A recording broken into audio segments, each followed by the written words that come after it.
Called back to the Zeppeljärny Palace again? Ugh, seriously. What's the point in all these endless meetings?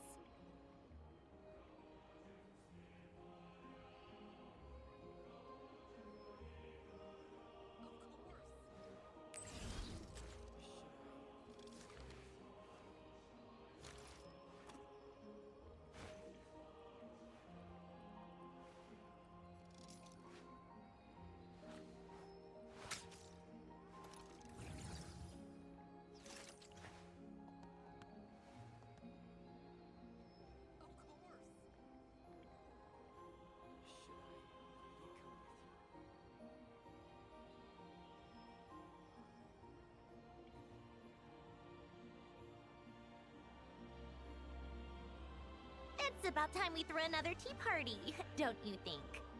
I wonder who else is free.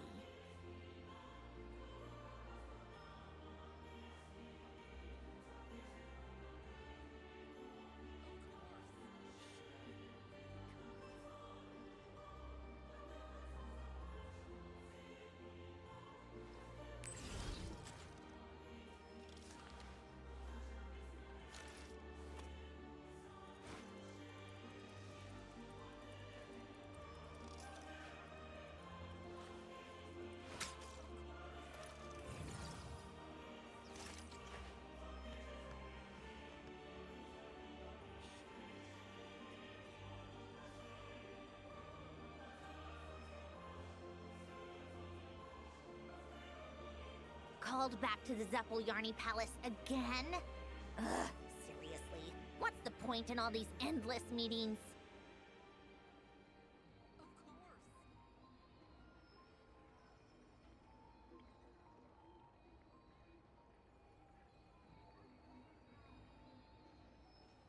Should I really come with you?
Take a break?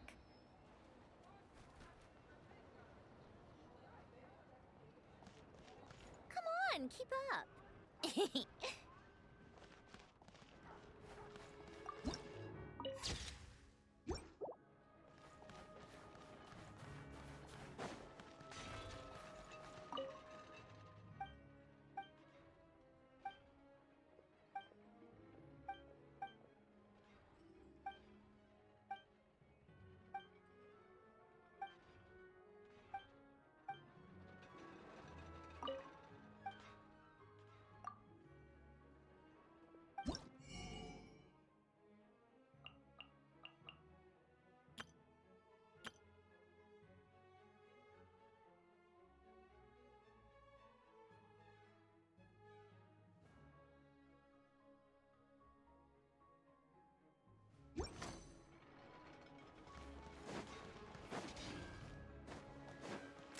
Pick up the pace. Welcome.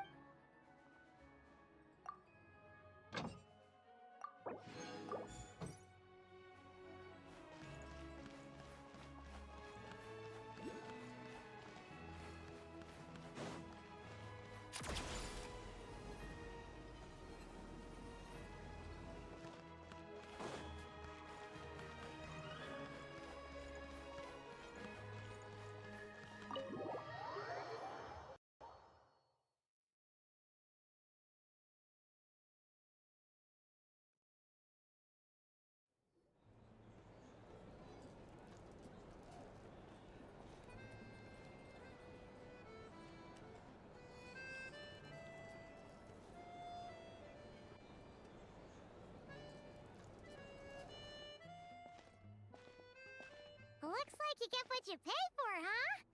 Paimon likes this room a lot. Yeah, much better now that we're out of the cold. Oh, thanks for taking such good care of Paimon. Honestly, she feels kind of bad for throwing a wrench in the works. If this were anywhere else, we'd be out investigating and adventuring by now. But instead, we're stuck here waiting for a doctor. You're right. No need to push ourselves too hard for no reason. A lot happened on our way into the city. Let's review what we've learned so far and try to figure out what to do next. Obviously, the million-more question is, what is this Aritza planning? Everything else leads back to that. Sure was. And so far, we've learned that in addition to the 7 Gnosis, her plan also requires a ton of energy. But we won't get to see her anytime soon. Alosha said that she went east to fight that big monster. It must be a pretty powerful one if it can blanket the whole of Snezhnaya in a snowstorm this awful. To be honest, what we're really lacking right now is information.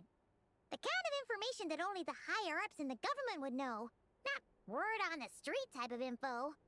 Paimon can think of a few people who might be able to help us. But... Right! And when we left Nogcry, Sandrone specifically left a message reminding us which side we're on. So... it's unlikely they'd tell us anything confidential about the Tsaritsa's grand plan. Yeah, fair point. Besides, that Glupov place is right nearby. We've got nothing to lose, so it'd be a waste not to go. There's gotta be someone there willing to talk to us, right?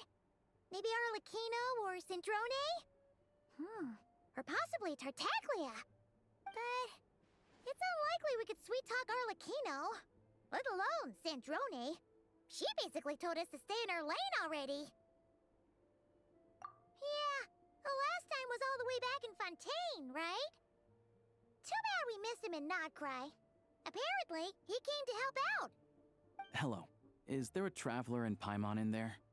That's Alosha! Come in!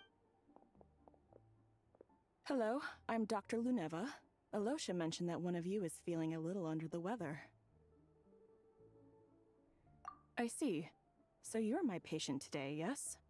And you're Faye, I presume? Good question. Paimon's not too sure either, but she's definitely not the same kind of Fae as the ones we saw at the train station. Is that gonna be an issue? Not exactly. It's just, I'm used to treating human patients. Fae tend to be far more resilient than even the healthiest and most long-lived of humans. But don't worry, I do have some experience treating Fae. I've even diagnosed plenty of cats and dogs in my time. Safe to say, I have a fairly eclectic range of expertise. It'll be fine. Paimon's basically the same as a human, right? We're no different when it comes down to it, are we? More like you don't eat enough. The more talking you do, the more you need to eat.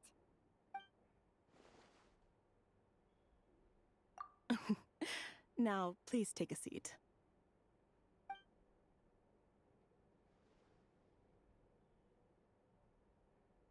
Okay, vital signs are good. Test results are all within normal ranges. I don't think it's anything serious. More than likely, you've just caught a cold. I can give you some medicine to tide you over, but as long as you rest properly for the next couple of days, you should feel better. Make sure to keep an eye on your temperature, though. If you find yourself with a persistent low-grade fever, or if your symptoms don't improve, just contact me again. Sounds like there's no cause for alarm. Thank you, Doctor. You're very welcome. Just doing my job. I'll leave you in peace now. Time to visit my next patients. Take care. You heard the doctor. Best you rest up here for a couple days. No sightseeing for the time being. All right, then. Guess we've got no choice. Let's just treat it as a short vacation. I have to get back to it. If you need anything else from the doctor or me, go to the Hunter Trade Station in Zolny. The boss there knows how to reach me. Hey, no big deal. You saved my life in the Shadow Realm. This is the least I could do. See you around.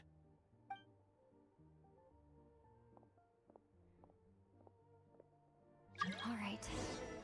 Time to find Child and see what he can tell me.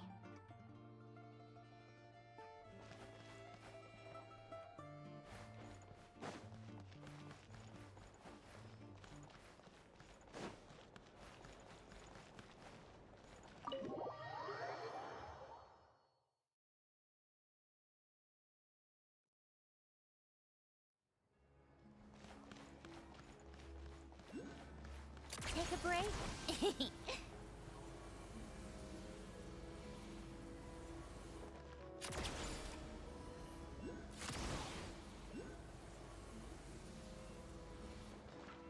How tiresome. Pick up the pace. Take a break?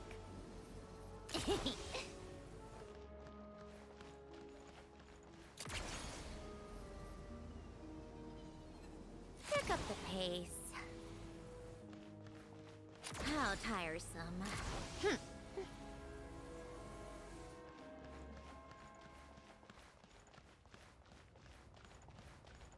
Take a break?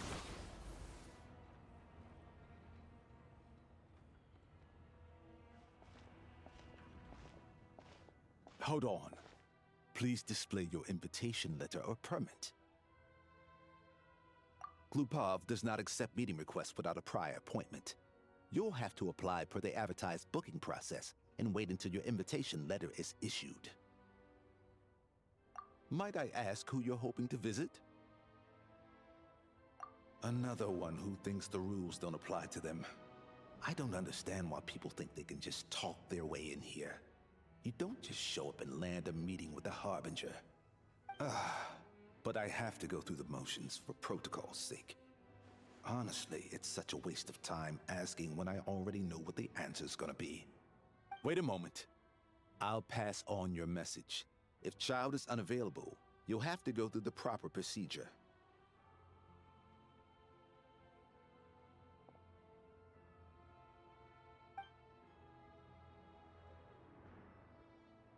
Lord Child is a busy man. He's probably not in Glupov at the present. If I were you, I'd cut your losses. No point waiting any longer. Even if you two are old friends as you claim, please understand that the Fatui Harbingers are often busy with their official duties. They tend not to stay in Glupov for extended periods. Next time, stick to the rules. You'll make life easier for both of us, Greetings, Lady Marionette. I'll take care of our guest here. It's her first time in Snezhnaya, so it's no surprise that she doesn't know the rules yet. I trust no choice words have been exchanged. No misunderstandings I should be aware of. No, Lady Marionette. No incidents to report. Whew, that was a close call. Good thing I played it cool. Is that right? Good to know. Wait, where's Paimon? Under the weather? That's hard to imagine. She's always buzzing with energy. I take it she's still adapting to the climate. Happens to a lot of people. It's even colder here than in Nodcry. Has she seen a doctor? I can get you one if you need. All right then. Well, let me know if you run into any other problems. Why else? I was just about to sit down for some much-needed tea time when I heard that an old friend of Tartaglia's had shown up outside. No appointment, nothing. And, as obnoxious as it may be to show up uninvited at Glupov, I couldn't help but take pity on the poor soul who was waiting outside in vain. So I had no choice but to abandon my freshly brewed piping hot tea and come to see this mystery guest for myself. Well, I felt our time working together in Nodcry warranted some courtesy. I couldn't exactly let you freeze to death out here in the wind. Unfortunately, I can't invite you inside either. The rules of Glupov wouldn't allow it, and as a harbinger, I have to lead by example. On the plus side, Snezhnograd actually has some class, unlike Nasha Town. Torchlight Books has a very nice selection of teas and cakes, so we can catch up there. Your treat, of course. Because I already wasted one perfectly good cup of tea today. That's why.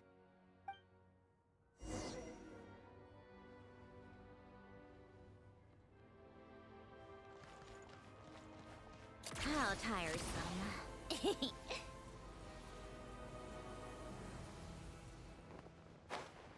Take a break, pick up the pace.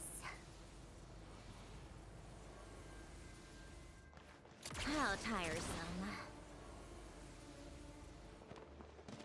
Come on, keep up.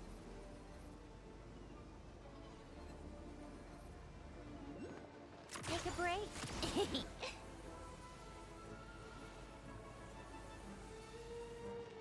Come on, keep up.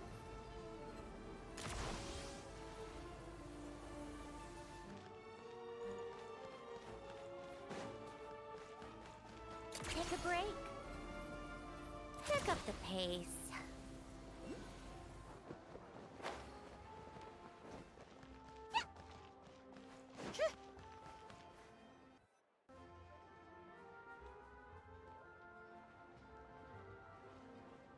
I've ordered for the both of us. No objections, I assume. I'm sure you trust my taste. Okay, let's get down to business. I'm guessing you don't actually have any urgent business with Tartaglia, per se. You just want information, right? Wanna take a guess? Of course you'd say that. You shouldn't underestimate Counselor Tartaglia, you know. That's right. I'm sure you've heard of the Snezhnograd Vecha by now. Well, he's busy preparing some paperwork for their next meeting. They'll be discussing yet another extension to Project Stuja. It's basically all anyone cares about in the Vecha these days. Yeah, he's more of the shoot first, ask questions later sort, isn't he? It all started with a very detailed letter that Capitano left for the jester, Piero, before leaving for Natlan. In that letter, he detailed the future arrangements for his subordinates. All of his key people were reassigned to Tartaglia. I guess he'd already prepared to leave us for good all the way back then. But Piero didn't reveal the contents of the letter until the events in Natlan had concluded. That was his reaction, too. Why me? With a bewildered look on his face. He'd always assumed Capitano looked down on him. He was a man who kept his thoughts to himself and barely spoke to him the whole time they'd known each other. But he occasionally brought Tartaglia along to my tea parties back in the day. So to the rest of us, it was clear that Capitano had quite a lot of respect for his young comrade. By the rest of us, I mean my tea party regulars. Arlecchino, Rosaline, and... actually, not Columbina. She was probably oblivious to it. Anyway, then the Liues situation happened. Normally, it took a lot to get under Capitano's skin, but that time he was furious. It's not really my place to talk about it, though. You can ask Tartaglia about it sometime. Basically, Tartaglia probably had the wrong idea about Capitano all along. Right up until Piero revealed the letter he'd left behind. Capitano believed that despite Tartaglia's immaturity, he showed great potential. Plus, he possessed a kind of purity rarely seen among members of the Fatui. Yeah, it's one of the few things that I'd agree those two have in common. But there's one other reason why Capitano chose Tartaglia to assume command of his troops. He knew that after he was gone, several of the others would swoop in on his army like vultures. With the ones who stood to benefit the most being the rooster Pulcinella and Regrator Pantalone. Once they divided Capitano's troops between them, they'd be more powerful than ever. No one would be able to stop them. So, you can see why Capitano chose to hand that letter to Piero, right? Exactly. Piero also needed to back a harbinger as soon as possible. And all things considered, Tartaglia was the best choice. Even though Tartaglia has had the support of Northland Bank for a long time, he and Pantalone are ultimately not cut from the same cloth. I'd say Capitano made a good judgment call. Anyone else caught in this situation would probably feel like they'd been hung out to dry. His best course of action will be to distance himself from any shady business, while still maintaining friendly relations with Pantalone, but seeking Pulcinella's support at the same time. What's the point in having a tea party if you don't spill a little tea? Besides, none of this is confidential anyway. Ask any journalist out there. They'll give you all the lurid details. You'll see it firsthand if you ever sit in on a session of the Snezhnograd Vecha. All the factional strife, whether open or unspoken, it plays out for all to see in that one little room. Having a voice in the Vecha is the only way to steer policies in your favor. So, every person in that room represents a particular interest group. Pantalone, for instance, represents the financial sector, and Tartaglia represents the Fatui soldiers. Personally, I have no interest in political jousting, but since I have a number of engineers and researchers under my command, I have to make their voices heard. Then there's Pulcinella, the linchpin of the Vecha. He represents politics itself. Everything involves him, so nothing can bypass him. Any issue that comes up, he knows how to mediate. That's what the Tsaritsa values most about him.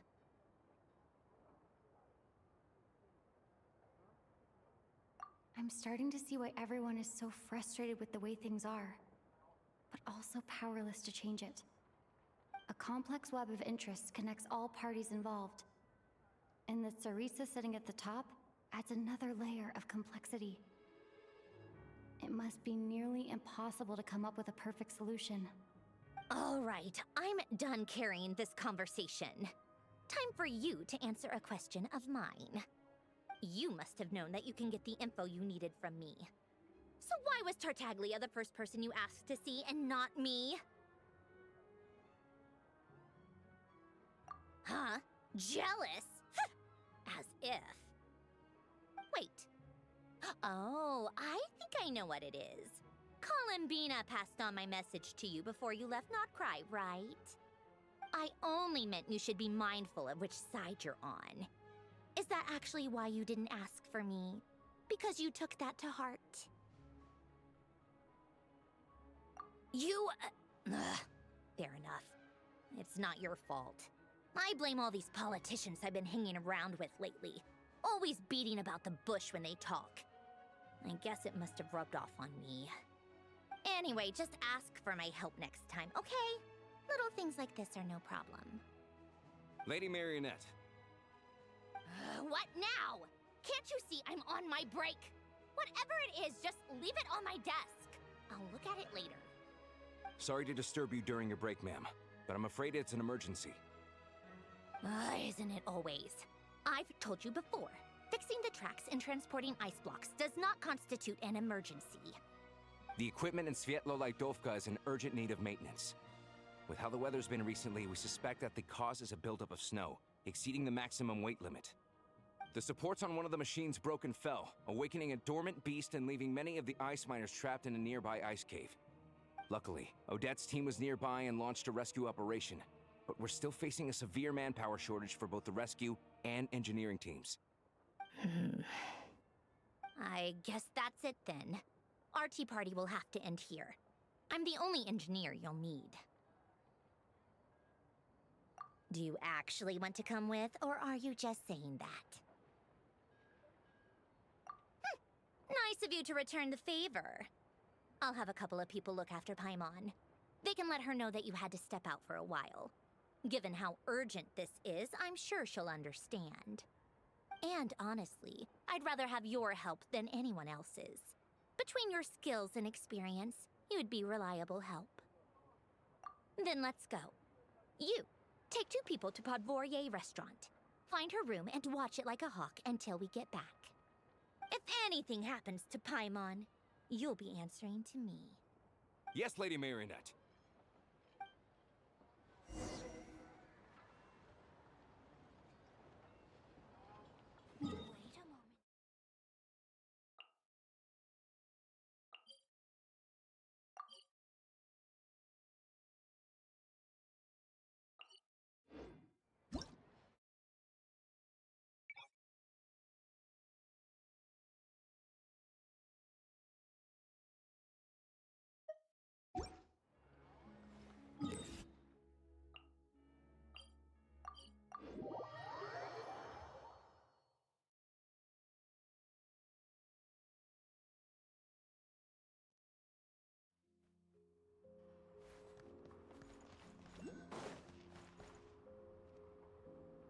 They weren't exaggerating. This is really dangerous. It's a good thing only one of them broke. From what I've been told, most of the trapped miners are over in that direction. Yeah, you do that while I check the rest of the equipment. I'll evacuate the people around here as I go. Meet me back here as soon as you're done.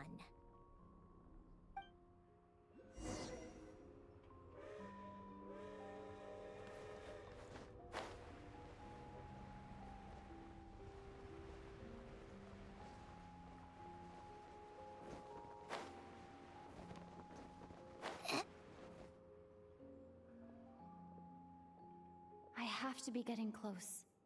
Don't go any further.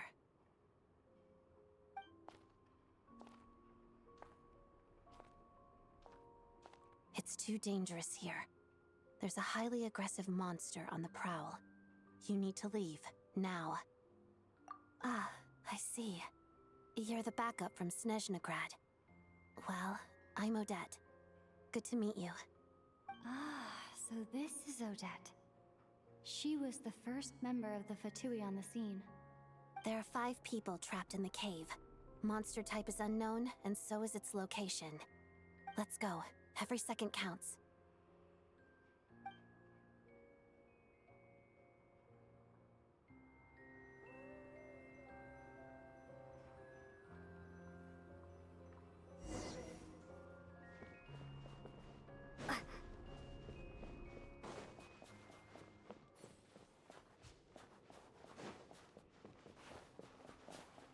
Careful.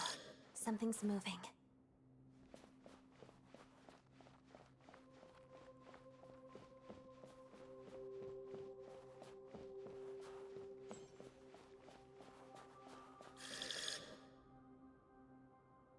This must be the monster's shadow. Looks like a tough opponent. Let's begin.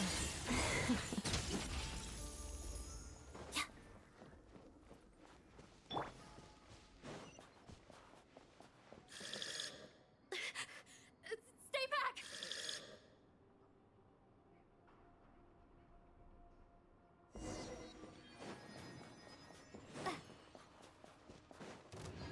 Shadow me, waltz of the snowflakes. Potted death.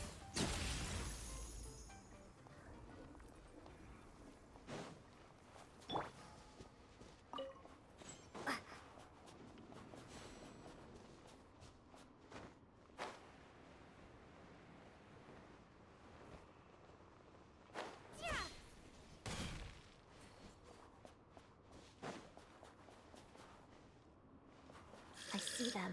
They're right behind the monster. The monster seems very agitated. It could attack at any moment. Let's make the first move.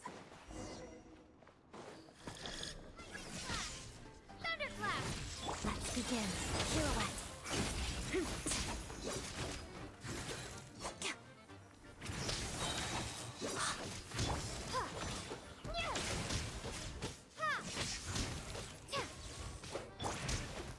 Together. Crystalline Adagio. Potted death.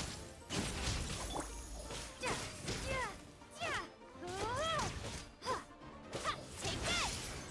Bellowing thunder!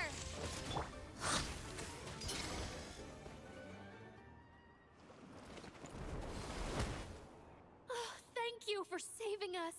We'd have been monster fodder otherwise. Thank you. Thank you. You're welcome. You should be safe now. Follow this route out. She and I will stay behind to watch the rear. Thank you. Come on, let's go. This way.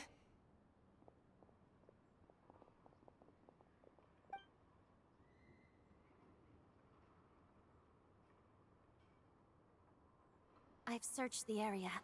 Pretty sure the monster made a tactical retreat. Yeah, but with us here, it won't be coming back anytime soon. It may be small, but don't be fooled. It's a ferocious beast. People are just food in its eyes. It's lucky we got here when we did. The trapped miners have been successfully evacuated. Time for us to leave. Wait, this place... There's something unusual about it.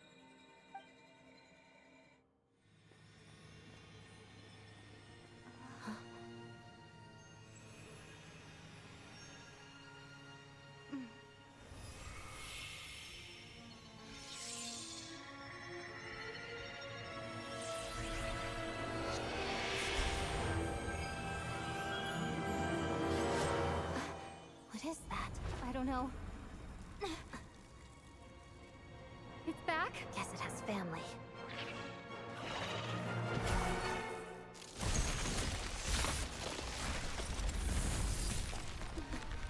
This way. Run!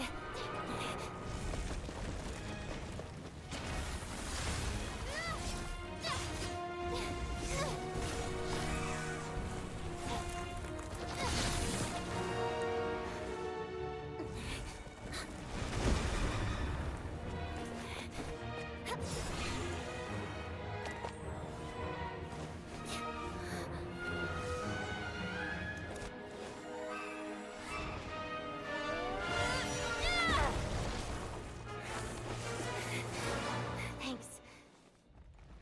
Let's get out of here.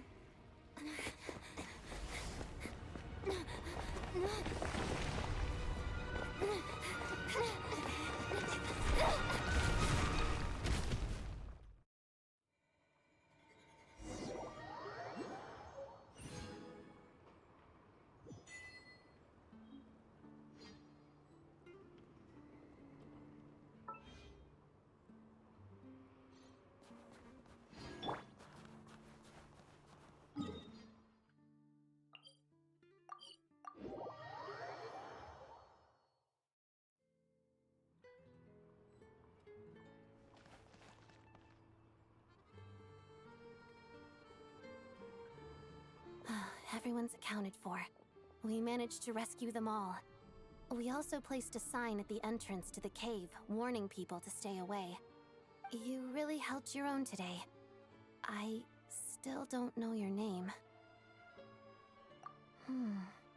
Don't think I've seen you before. I'll remember the name. All right then. See you around. Hello, Lady Marionette. I hear the rescue operation was a great success. I knew I could count on you. What brings you here, Odette? Here for a performance? No, a Fatui mission. I happened to be nearby and heard the crash. She hasn't introduced herself then. Odette is the prima ballerina of Snezhnograd. She's quite the celebrity. If you ever hear people mention the two crowning jewels of the Korailievsky troupe, they're talking about Odette and the prima donna, Vodianitsa. On top of that, Odette's also a rising Fatui star. It's looking likely she'll inherit the title of the Fair Lady. She learned all her combat skills from Rosaline herself. Used to be one of her most valued subordinates, too. You flatter me, Lady Marionette. If she's Rosaline's protege, that makes me... never mind. There's no need to bring it up. No point making things awkward. How's progress on your end, Lady Marionette? Equally successful. I finished reinforcing all the equipment. Took me a little longer without Polonia's help. But the outcome is the same, of course. Even if the heavy snowfall summoned by that monster lasts for another 3 months straight, this equipment won't give way. All right, now that we're done here, it's time to get out of this blizzard. Sure, but Snezhnograd will send someone to investigate and draw up a relief plan. And I guess I'll have to write the incident report myself this time, since it involves a mechanical malfunction. First, Pantalone needs to approve the budget, then Pulcinella has to sign off on the plan. Once they've argued it out and reached a compromise, we can move forward. That's the rough process anyway. Could take anywhere from a couple of weeks to a couple of months, depending on how smoothly it goes. Yup, nothing we can do about it. There's a whole stack of incident reports like this back at the office.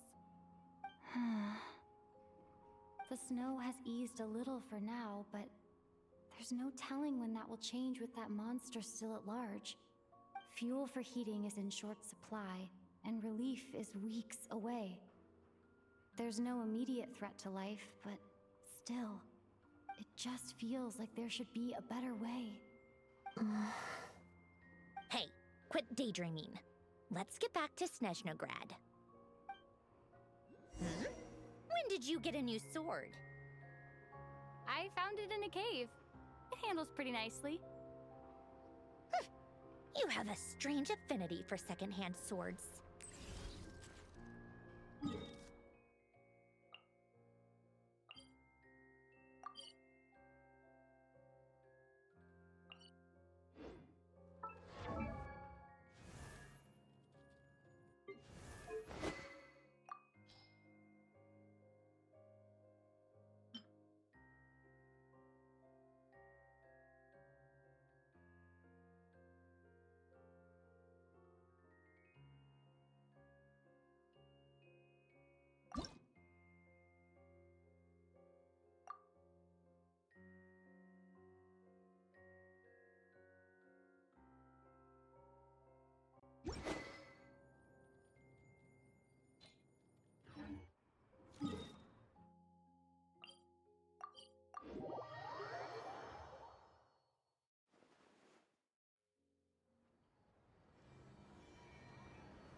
Well, if it isn't Counselor Tartaglia, Mr. Big Shot himself. Go easy on me, all right? I'm still recovering from the interrogation the real big shots put me through. Hey, comrade, it's been too long. I heard you came looking for me earlier. Nicest surprise I've had in a while. Good to see you too, Odette. I'm guessing you guys just got back from Sviatlo-Laidovka. How'd it go? Crisis averted? It went fine. How about you? Any new developments? Not really. Same as ever. Growing opposition to Project Stuja, and the usual rebuttals are starting to ring hollow. The results of the mock vote were pretty dire.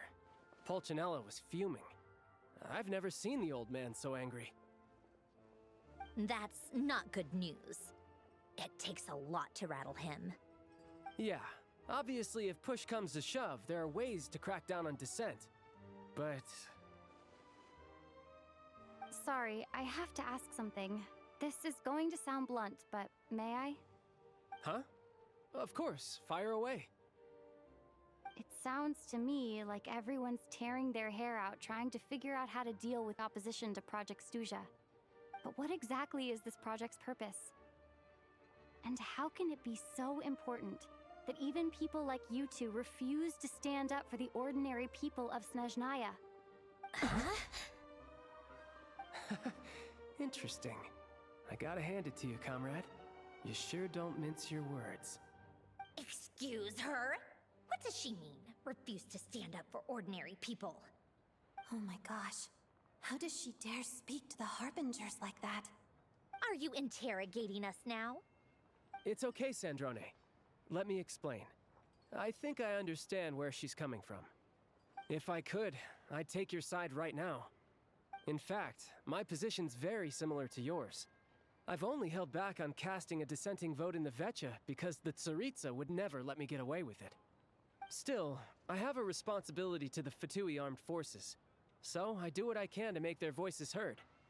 Most of them are just regular folks from small towns far from the capital. I'm sure you've seen how much those kinds of places are struggling right now. Oh, and for what it's worth, I'm from Arepasak myself. Things aren't going so swell there either. The Tsaritsa wants to create a better, safer future for the people of Snezhnaya, but she's thinking long-term. I don't doubt that from where you're standing, Project Stuja seems to be creating all sorts of issues for everyone. But considering the Tsaritsa's vision for the future, these are sacrifices worth making. Sounds cold, I know, but I promise it's not as black and white as it seems. Maybe Sandrone and I can't oppose Project Stuja outright, but we're constantly raising our concerns in Vecha meetings. And even though we can't put an end to it, there are plenty of other ways to make a difference. We're trying everything we can think of, and so is Pulcinella. I respect Her Majesty, the Tsaritsa, and trust her decisions. But at the end of the day, I'm still just a normal guy who cares deeply about my homeland. And my family, who all live here. There's no way I would ever abandon them. As contentious as things can get within the Vecha, There's no selfishness or malice behind it. Everyone wants to get through this period as smoothly as possible. The issue is that there's no way of pleasing everyone under the present circumstances. Most of the time, we're trying to decide on the lesser of two evils, which obviously isn't a great look. But that is not the same thing as being blindly loyal to the Tsaritsa. No one's got their head in the sand here. We're all well aware of the way things are. We're just doing our best to make it work. In fairness to Sandrone, she rushed to Svietlo Laidovka's aid the moment she heard that people were in danger. And even Tartaglia, who used to only care about the thrill of the fight, is clearly doing his best to rise to the demands of his new role as counselor. Hey, come on. There's only so much we can say, so don't press us too hard. Look, I know how untenable the Tsaritsa's position looks if you don't understand her motives. Maybe you've heard already, but she's currently leading her army on a campaign to the east to defeat the monster that's been causing these brutal blizzards. Striking that monster down will be a significant step in dealing with the present energy crisis. As laser-focused as she is on realizing her lifelong ambitions, she's still putting time and energy into taking down this powerful monster. To me, that says a lot. If she thought Snezhnaya and its people didn't matter in the grand scheme of things, why would she waste her time on something like this? Thanks. I meant every word I said, though. I wasn't just trying to placate you. I've already done more than enough diplomacy for one day. I still think this adventurer raises a very important point. Our two harbingers have made their positions very clear. But there are many others in the Vecha who must feel trapped and forced to vote against their conscience. I think it's a very valuable quality to be willing to speak one's mind, despite the risk of offending powerful figures.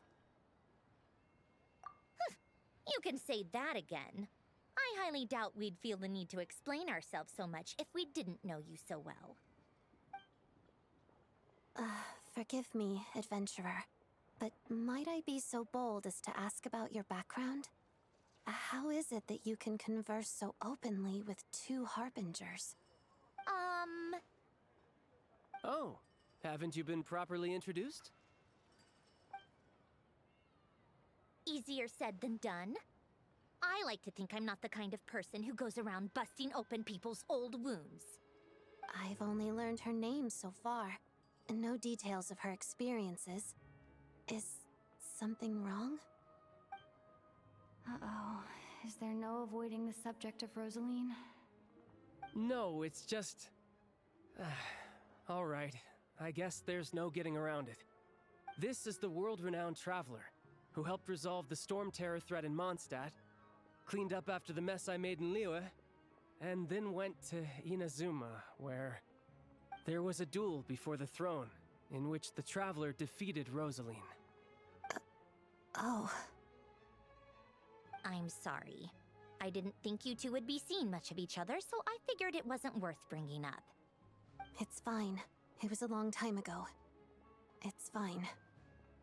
Sorry. I just remembered that we have a rehearsal coming up. Please excuse me. I should get going.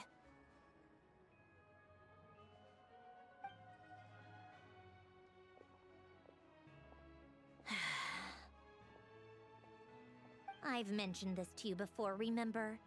She was Rosaline's most valued subordinate. But they didn't actually get along.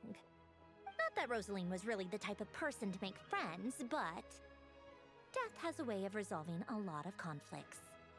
Don't let it weigh on you. Like she said, it was a long time ago. It's in the past now. Odette has a very different personality from Rosaline. Give her some time. I'm sure she'll work through it. Oh, by the way, where's Paimon? It's not like her to hide away. She hasn't been feeling well, so she's resting at Podvorier restaurant. I got a couple of my people to look after her while we were gone. Oh, right. Sorry to hear that. Poor thing. Reminds me of when Tonya was little. She really felt the cold back then. Used to get ill all the time. I felt so bad for her seeing her lying in bed, coughing. She was so mature for her age, though. Whenever someone came to visit her, she'd greet them with a smile and would never complain. I'm sure Paimon's a good kid, too. You're a little short on manpower, right? Let me have a couple of my people take over for yours. I'll send my most capable and reliable. They'll make sure Paimon can recover in peace. Well, that would be great. Your people are more qualified. Hey, don't mention it. I'm sure you have things to do. Hopefully this takes a load off your mind. So no more accusing me of not being on your side, all right?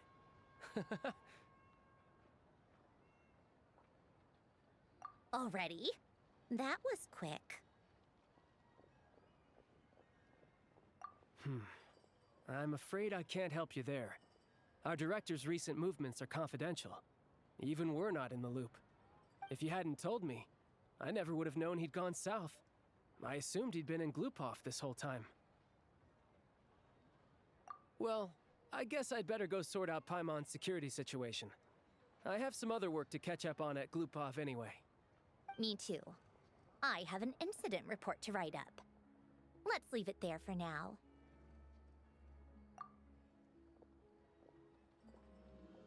I guess everyone's in a difficult position. But Tartaglia's right. I have things to do. Things I want to do, and things I ought to do. To start with, I should go ask Alosha if he knows of any way to help Svietla Ledovka.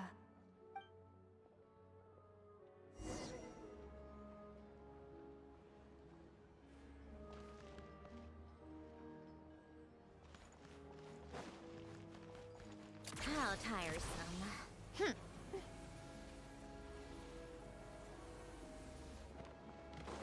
Take a break, pick up the pace.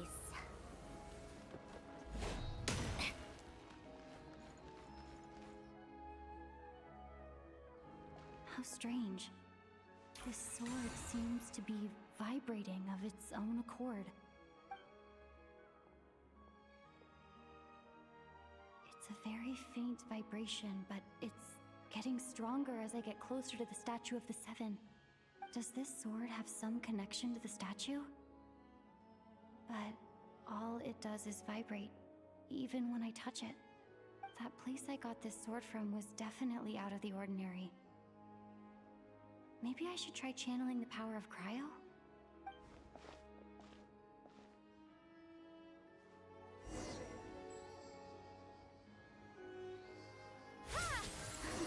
It worked! There really is something special about this sword.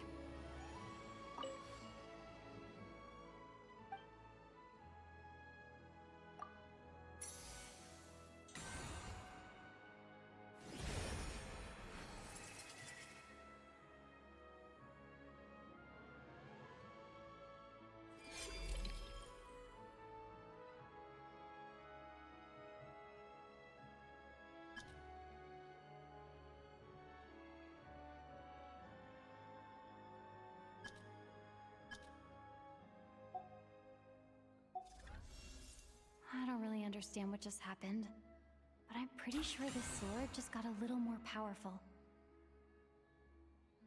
I'll have to try the same thing again when I come across another Statue of the Seven. In the meantime, I better go find Alosha.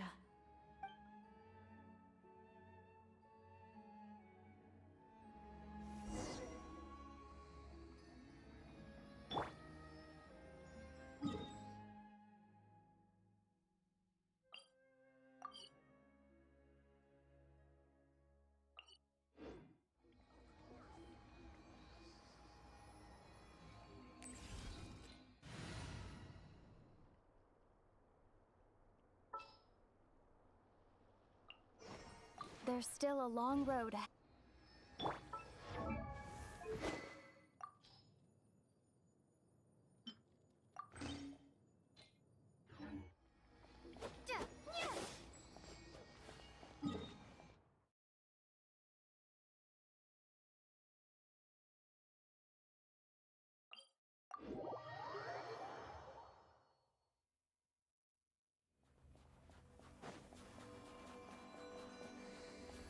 Firestorm!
tiresome.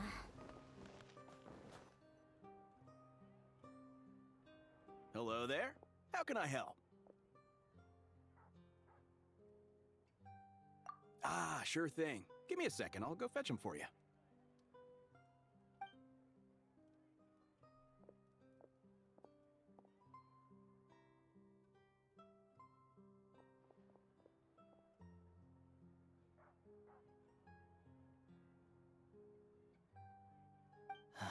It's a familiar story. I've had similar experiences. Although Snezhnegrad doesn't deliberately delay or withhold relief, those first few days of waiting for help are always the hardest. It's a fundamental contradiction. If emergency relief can't be delivered in time, what's the point in even calling it emergency relief? Not necessarily. I think there's a good chance that Kresnik Crystal from Stratomoros will start flowing into the market. When we resolve Stratomoros' energy issue, it's like we open the floodgates. A huge backlog of Crystal is now available to the townspeople. There's no way they can use it up at once. A lot of them will probably stockpile it and slowly work their way through. Probably a good idea, since energy prices are only going to keep rising. But there will always be people who urgently need Mora. Exactly. At the current prices, selling Crystal is an easy way for an ordinary person to make a fortune. Hey boss, how much do I have left in my account? 1 second. Let me check. So, you're planning on buying the Crystal out of your own pocket? Yeah. I don't know if I have enough, so I'll chip in a little extra and buy as much as I can afford. No, it's fine. You're new to Snezhnaya, and you have your own living expenses to worry about. Besides, you're already providing the train. Here's your Mora. See what you can find at the market. But I doubt there'll be much Crystal left. Yeah, well, can't hurt to take a look.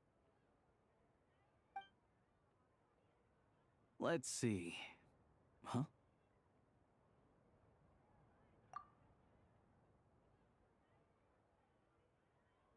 Oh, Alosha, and... Hello. I didn't realize you two knew each other. Yeah, I take on some odd jobs in the city to supplement my hunting income. Sometimes I work as a cleaner or prop hand at the theater where Odette is one of the big stars, so I've met her a few times. When the weather's as bad as this, it's better for a hunter to adapt than to keep looking for game. Yes, and we sometimes need extra help.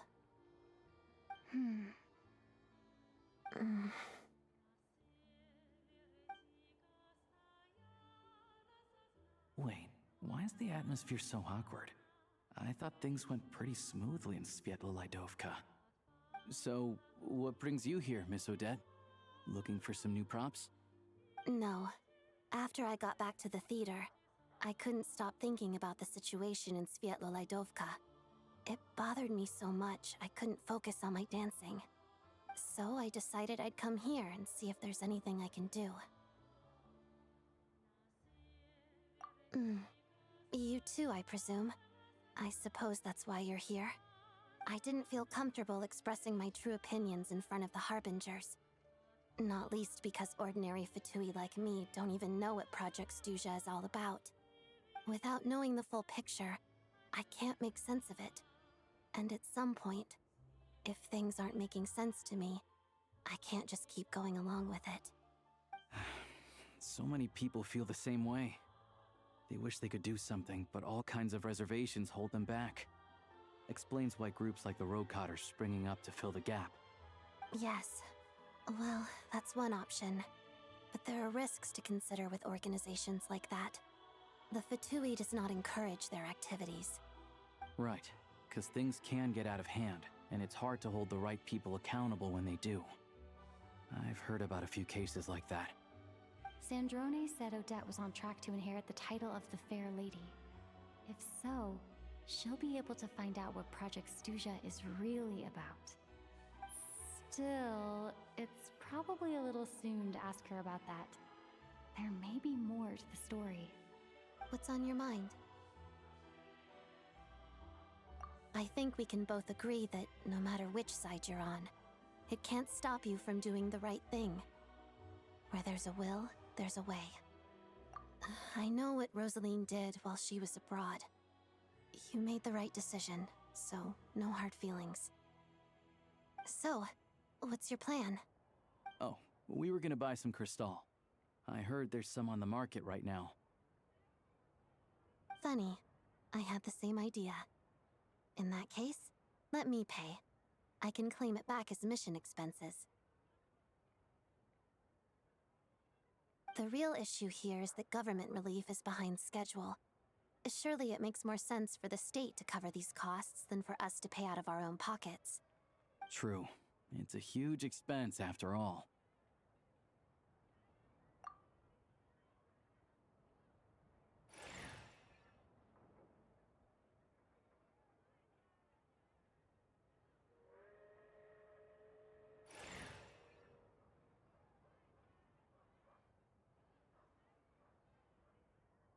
Let me see.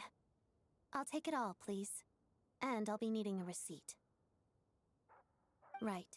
Choose mission budget under the expense category, but be sure to specify emergency rescue operation in the description. Otherwise, the normal reimbursement limit will apply. Let's book this train. Regulations say that if we need to transport Kresnik Crystal during Project Stuja, extra carriages can be added 1 hour before departure.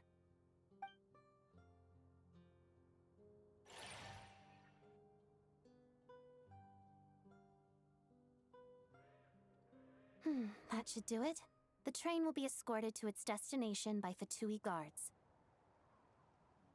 This is my first time seeing you handle Fatui affairs, Miss Odette. It seems you're as skilled an officer as you are a dancer. You flatter me. It's only because I've been doing both my whole life.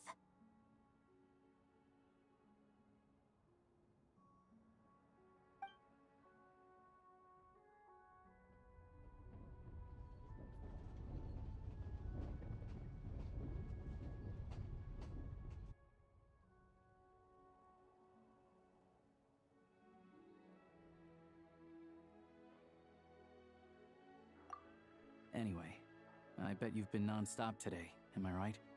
Any idea how Paimon's doing? What's wrong? Who's Paimon? Her travel buddy hasn't been feeling well. She caught a cold right after they got to Snezhnaya. Sounds like she's important to you. I can't believe you've been dealing with this on top of everything you've been doing to help the people of Snezhnaya. I've got nothing going on right now, so I'll join you. I want to see how she's doing. May I come too? I have some candy that someone gave me back in Svietlo-Laidovka. Plus, I know a little bit about relieving cold symptoms. All right then, let's go.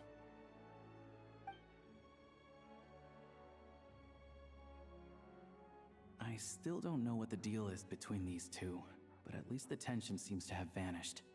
A good sign, hopefully.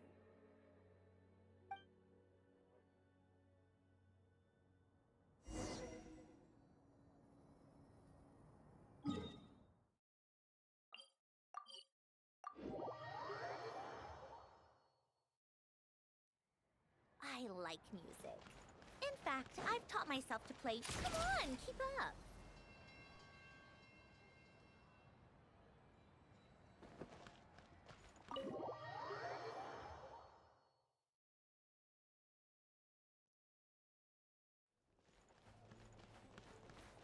Take a break.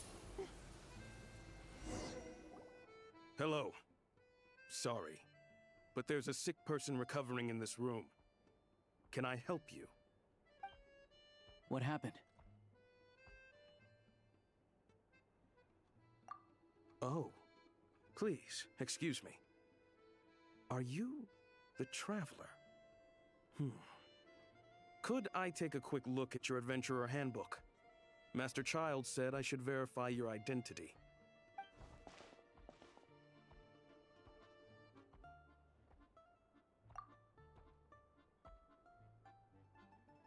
Ah, it's really you.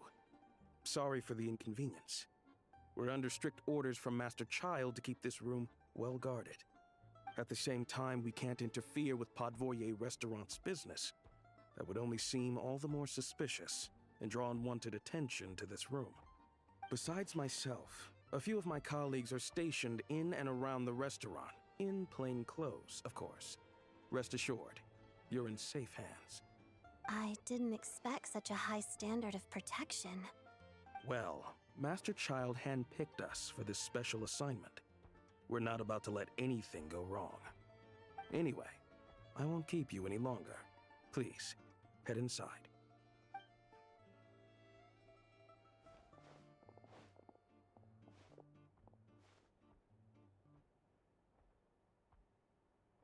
Traveler! Alosha, you're back!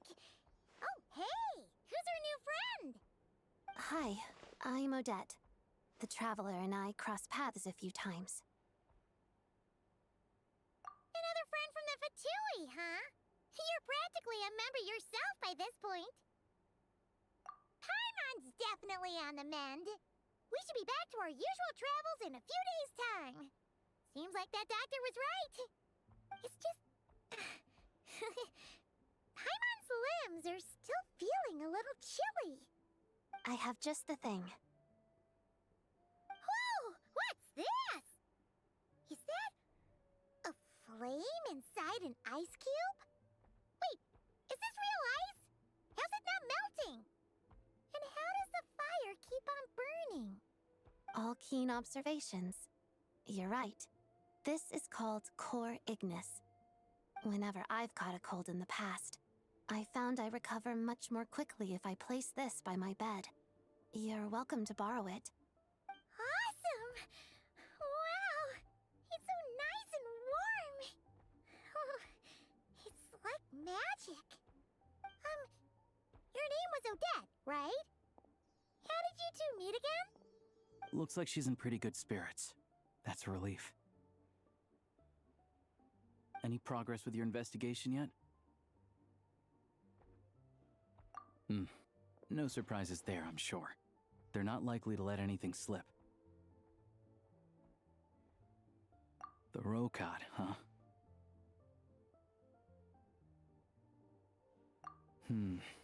Let me think. Members of the Rokad keep their true identities hidden, but I think there might be someone I can introduce you to. Leave it with me. Meet me at the Korolyevsky troop tomorrow, and I'll tell you how it goes. Would anyone like a drink? I'm gonna head to the bar. Paimon will have... maybe some hot milk? Yeah. Paimon's in the mood for something warm. Enough with the secret chat, you two. Let's catch up properly in a minute. Paimon wants to know everything that's happened today. It'll be kind of like tabletop troop. No reason why listening to a story can't be an adventure.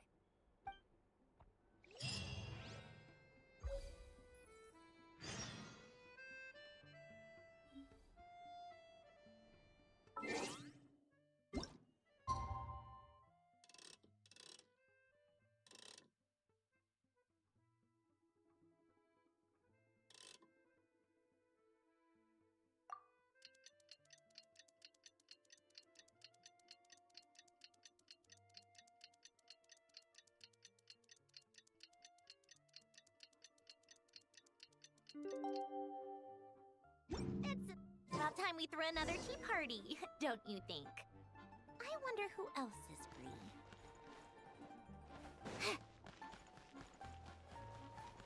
How tiresome. Pick up the pace.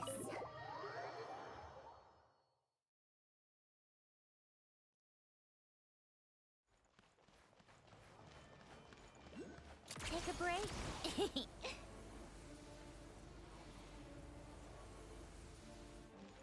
How tiresome. Pick up the pace.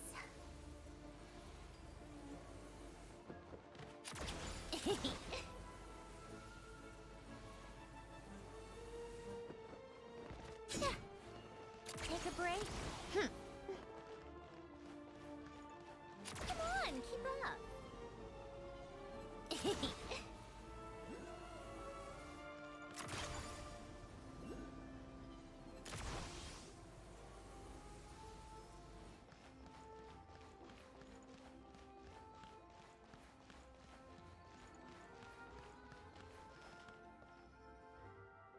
Ah, you made it. I've got some tickets, and I managed to set something up with the Rokot. It'll have to wait until after the show, though. Happy to stay and watch? I doubt you've seen the Korolyevsky troupe on stage before. Pleasure. Here, this is the way in.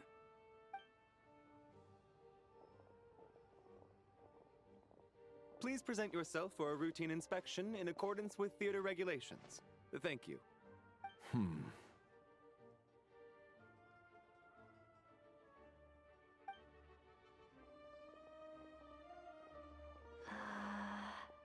Is that guy with the fatui? Looks like he's waiting for something. Okay, all done. Thank you for your cooperation. Please proceed through to the theater.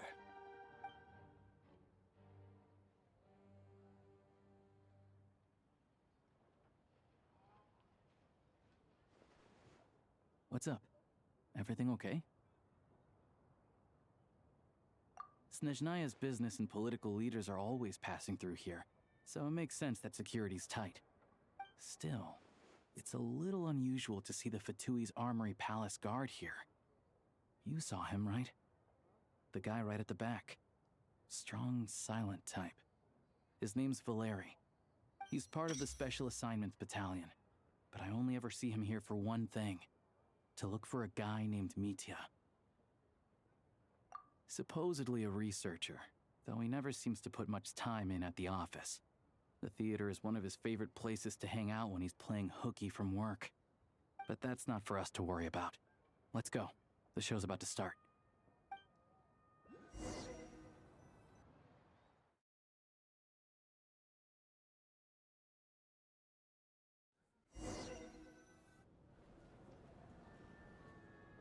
What do you think? Pretty impressive, huh?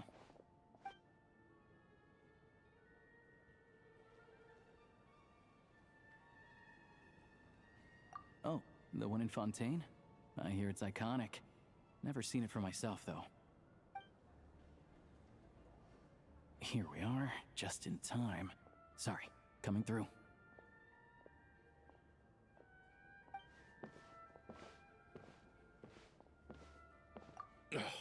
If you're gonna show up late, keep your mouth shut. What's his problem? Whatever. No point arguing with people like that. Look, there she is. That's who I'm introducing you to later. She's the lead singer of the troupe, Vodyanitsa.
This leads directly to the green room.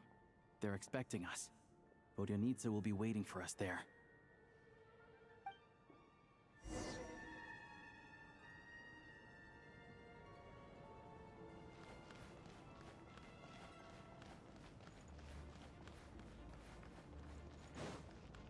Take a break.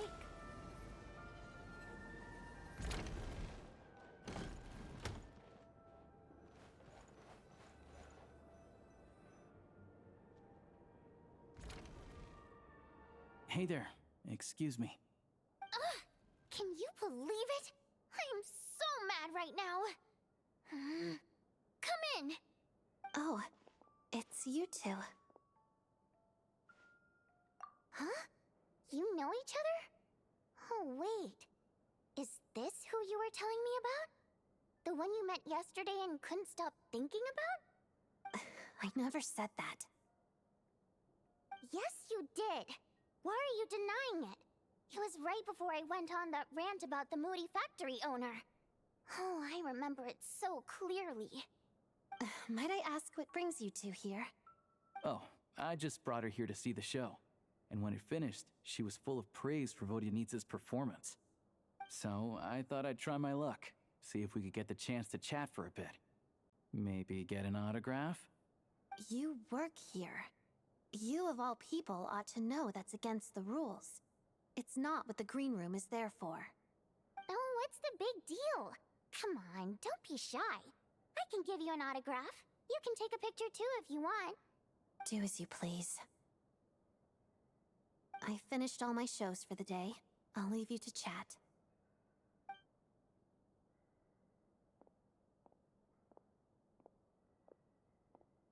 I wasn't making that stuff up, you know. Odette's just too proud to admit it. She thinks very highly of you, and so do I. You did the right thing in Svietloladovka. We're good. Odette's out of earshot. I'll lock the door. Confidentiality, of course. The Rokat is very strict on that. Whoa, Alosha! Not out loud! Not with an outsider here! Relax, I've taken care of it. Look at this. The President's reply sent this morning. Wait, so she's been approved to join?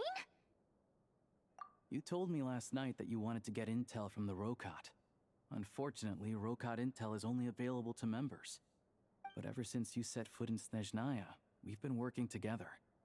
I've seen the way you work, your character, and your motives. Everything about you is perfectly in alignment with what we're trying to achieve in the Rokat. So I figured I might as well cut to the chase. I wrote a letter to the President explaining your situation, including just the right amount of detail.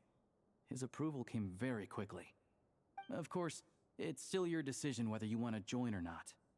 We'll respect your choice.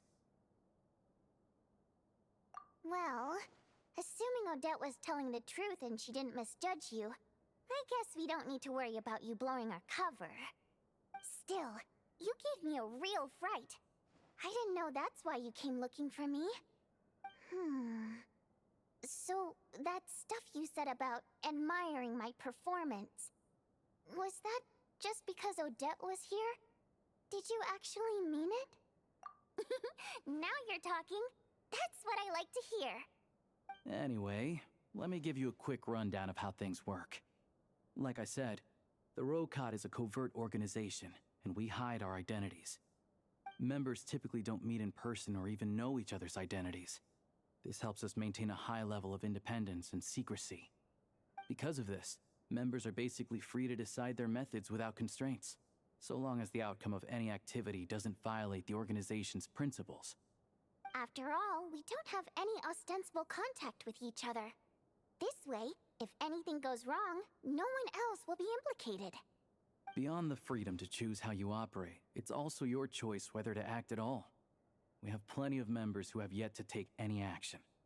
In short, joining the Rokat in and of itself won't place any restrictions on your activity in Snezhnaya.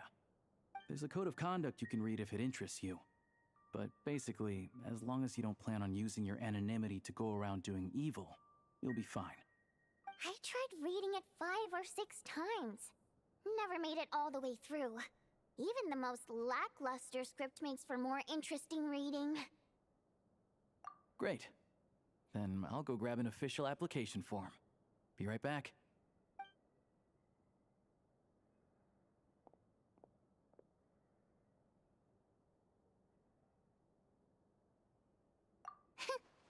Well, Alosha has this pet dog, you see. His name's Tagarin, and this one time, Alosha brought him backstage. Tagarin took quite a liking to me, so I played with him for a little bit and fed him some treats. Then, the Rokot was out on a mission one day, and even though we were all in disguise, Dagaran recognized me right away. Just a coincidence, really. We didn't report it to the higher-ups, though, to avoid dealing with the fallout. Like... my job at the theater, for instance. I really needed to make ends meet. By the way, what were you complaining about just before we came in? Did everything go okay with Chuganov? Everything did not go okay. That's why I was so mad. I tried to make some small talk with him before I went on stage to fish for intel about the Iskra manufacturing plant. But he wouldn't take the bait. No matter what I said, he kept dodging the question. And then he started complaining. He said he didn't appreciate his second-rate seat in the stalls because he usually gets a private box. I mean, what did he expect? Everyone knows that if you want a box seat, you buy a ticket well in advance. But instead, he sends me a letter the day before the show when we're practically sold out. I had to juggle things around just to get him a half-decent seat, hoping he would appreciate the gesture enough to share some information. But nope, he didn't give me anything. Yeah, meeting Chuganov in person has definitely been a disappointing experience. Oh, you probably don't know who we're talking about, do you? Chuganov was that older guy you were sitting next to today. I'm sure he didn't make a great first impression on you either. To the citizenry, he's a family man and a kind boss. But our interactions with him tell a very different story. It's one thing to ask for a favor, but he acts like it's his right. He always expects special treatment. Take the ticket situation, for instance. I've actually gotten him a private box in the past. But not only was he not even grateful, now he's acting like I've sold him short this time. Not to mention that he's never paid for a single one of his tickets. And another thing, if he's such a big family man, why doesn't he bring his wife and daughter to see the show once in a while? I've never seen them here, not even once. Calm down, Vodyanitsa. If you won't do it the easy way, we'll have to try the hard way. But first things first. Here's your application form. Go ahead and fill it out.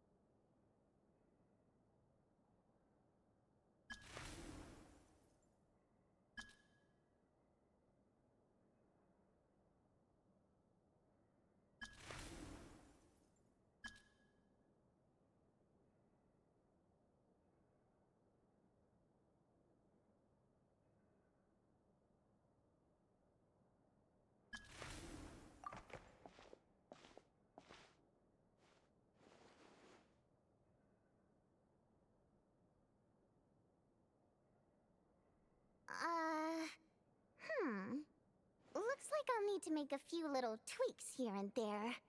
But other than that, you're good to go. We'll hold on to this for you. All right. Now that we're officially Rokot comrades, I can tell you. Chuganov is the target of our current operation. Recently, we've done some recon work at the Iskra manufacturing plant, which pretty much confirmed that their energy consumption is way beyond the legal limit. All we need now is some direct evidence to present to the Vetcha, so we can demand that they shut the plant down. That way, the Kresny Crystal can be allocated to where it's needed most. I was hoping he might let slip during one of our chats, but he's too tight-lipped. We'll have to find another way. I'm meeting another regular theater-goer tonight, Mitya. But Valeri's here too, and he's probably looking for Mitya, so he may end up being a no-show. Don't you worry. He must know how to dodge Valeri, or he wouldn't be showing up on time for every performance. Mitya is a renowned energy expert. Although we can't get any direct evidence of the excessive energy consumption at the plant, we can accidentally let the information slip to him. The authorities should take someone like him seriously.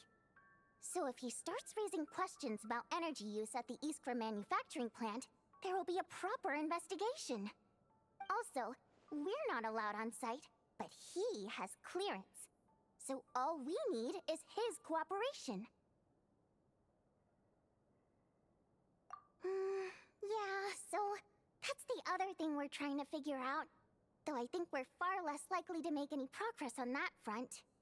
Still, I hear that Metia is a bit of a chatterbox. So, who knows? Maybe if we catch him in the right mood, he'll let something slip. What do you think? Sound like something worth your time? Okay, in that case, you guys find a seat somewhere nearby. Pretend you're a couple of buddies there to eat, and keep your ears peeled for useful information. He's a huge fan, so I doubt he'll have his guard up around me. But you two need to be convincing. If he suspects anything at all, he might stop talking. Sure. Don't worry. We'll make a believable pair of buddies. Perfect! You've sold me already. Now, help me tidy this room up a bit before we head out. Okay. What needs tidying? Everything!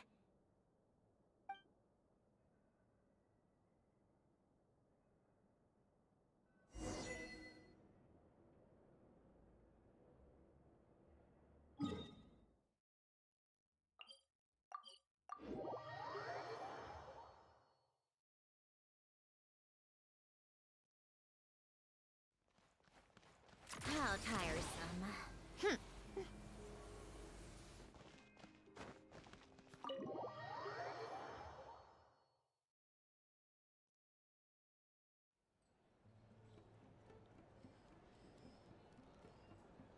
We come here often, so we shouldn't stand out. Let's sit here. Now, it's up to Vodionica. Let's see how the conversation goes.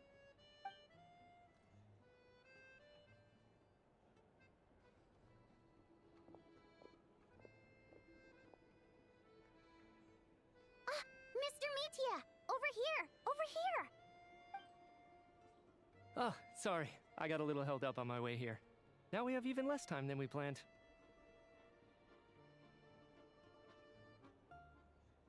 Go ahead and order some snacks and drinks. Whatever you like. Let me see. According to my schedule, we still have 25 minutes left. You're really pressed for time today, huh? I was imagining this would be a leisurely chat. If you'd prefer, we can always reschedule for another afternoon when you have more time. No need. Getting to meet the lead singer is a very precious opportunity for me. I'm not about to pass it up. I've already had to decline your invitation several times because our schedules rarely align. If I don't grab this chance while it's here, who knows when the next one will come around? Well, it's very kind of you to make time just for me. I'm not too sure, to be honest. But Snezhnaya's full of weird and wonderful things like that, so people tend not to bat an eye. I'm sure the same will go for the Eye of Grey and Paimon. The reason I invited you out for tea and a chat today was to get some feedback from a true fan of the theater. Well, I genuinely have nothing bad to say. No matter how many times I hear you sing, it never gets old. It always seems fresh and new somehow. Maybe it's because the more times I listen, the more details I notice. Or maybe you simply improve with every performance, delivering it better each time. Thank you! I'm delighted to hear that! Could you give me any specific examples? Oh, yeah. The piece you sang today, for example. Beneath the Frozen River? Hey, what's with you? I'm just praising a good performance. I always used to find that such a bleak and lonely song. But the more you listen, the more you realize that it's not as cold and nihilistic as it appears. When you really dig down into it, there's a certain level where you're surprised by the emergence of hope. Wow, I'm impressed. I didn't expect you to pick up on that. Actually, I only tried out that angle after talking with a composer. Still, Beneath the Frozen River wasn't on today's program. Oh, really? But it's a classic. You sing it every time. almost every time. Oh, well then. Let me say a few words about that other all-time classic, Flying in the Wind from the Mountain Sparrow. I didn't sing that one today either. My voice wasn't quite up to it, so I switched it out at the last minute. Oh, but, Sorry, Mr. Mitya, but you were at the theater today, yes? Of course I was. Remember? I said hello to all the troupe members before the show started. You, Odette, and the others. So, what did Odette sing today? Elegy of the Snow-Winged Goose, of course. Correct. I see. I see. You find my singing boring, don't you? That's why you don't remember a single song. Looks like I'll need to cut a few from the program next time. No, that's not it. I swear. All right. I'll be straight with you. I'm sorry. My mind was wandering as you took the stage today. I enjoy watching your shows because the exquisite performances stimulate the mind. It always sparks some inspiration for my research. So, whenever I get stuck at work, I come to the theater for a change of pace. Odette's dance during the Elegy of the Snow-Winged Goose today was simply incredible. It got me wondering what she's been going through recently. That look of sheer defiance in the face of utter tragedy? It was so inspiring. I started scribbling in my notebook right away. Not that I made a ton of progress in the grand scheme of things, but I still think it was productive. By the time I snapped out of it, the entire show had finished. So what you're saying is, you didn't listen to my singing at all? Unfortunately not. I'm sorry. I don't know which is more disrespectful. The fact that I don't always come for the show itself, or the fact that I missed your performance. Seems like things are getting a little awkward. Mitya just stepped into a conversational minefield. If there's one thing Vodyanitsa doesn't like, it's people who show disrespect for her performance. This meeting was so hard to set up. Don't tell me it's already falling apart. It's fine. I suppose this is affirming in its own way. At least, it shows that our performance really touches people's hearts, right? Don't let it bother you. It certainly doesn't bother me. She's showing a lot of restraint. Well, I'll be sure to let Odette know how much you adored her performance. Please don't say that. I always love your performances too. It's just that inspiration struck at the wrong time today. I'm usually all ears. I know, I can tell. That's why I value your opinion. I'm sure some people can't stand it when others praise their coworkers right to their face, but not me. No, sir. Fair enough. I still feel kinda bad, though. But you know what I really can't stand? People who only show up to the theater to pretend that they're cultured. Makes me sick to my stomach. Oh, yeah, 100%. There are too many of those people around. By the time they're walking out the door, they've forgotten all about the show. What's wrong? You look furious. I don't know if you've heard about the boss of the Eastborough manufacturing plant. He isn't even a theater investor, but he always demands the same privileges as actual investors. Box tickets only, premium drinks, even the right to request specific songs. Well played, Vodyanitsa. Seems like she's harnessing her rage to steer the conversation back on track. Now that you mention it, I've interacted with that guy before. I gotta say, everyone holds him up as an example of a benevolent businessman, but I don't know. I don't see it. Yeah, he couldn't care less about what's happening on stage. He's just there to flaunt his social status. I hate that I have to prepare programs for guys like that. What's the big deal with that factory he runs anyway? I asked around a bit and heard some pretty shocking stories. Sounds like he's just another greedy capitalist. Oh, really? Yep, the things people are saying are pretty damning. Low wages, insanely long working hours, equipment running around the clock. And as if that's not bad enough, he also strictly forbids his employees from giving any kind of interview. Project Stuja has now been extended so many times, we're at the point where crystal rations for the common folk are barely enough to survive on. Yet he even wants to get his greedy hands on them just to boost his own profits. If the rumors are true, he's in serious violation of the law. Interesting. So you've heard about it too. What? So it's really true? Who knows? I've only heard the same rumors you have. But there's no smoke without fire. The Rooster's been coming down on us hard lately, demanding that we track and trace every single batch of Crystal. My coworkers in the Department of Energy have been tearing their hair out over it. The Rooster? I didn't realize he cared that much. Yeah. Even though there are no restrictions on Crystal trading, the poor will wind up freezing to death if we let the rich buy as much as they want. That's clearly unfair. Looks like we'll need to arrange an investigation into the Iskra manufacturing plant as soon as possible. I never knew you kept up with current affairs beyond the theater, Miss Vodyanitsa. You really have a heart for the common person. Most Fae in your position have long been indifferent to the plight of humans. Well, those of us who choose to live in human cities are naturally going to pay attention to any significant upheaval. Isn't the Rooster a Fae himself? I'm just surprised to learn that even someone with as much experience as him is getting so stressed out over Project Stuja. What is the end goal of this project anyway? This is it. We're finally going there. I'm sure Mitya can sense on some level that she's fishing for information. But since their conversation is so relaxed, he might just let something slip. It's stressing me out too. If I'd only made better progress with my research, things wouldn't have dragged on this long.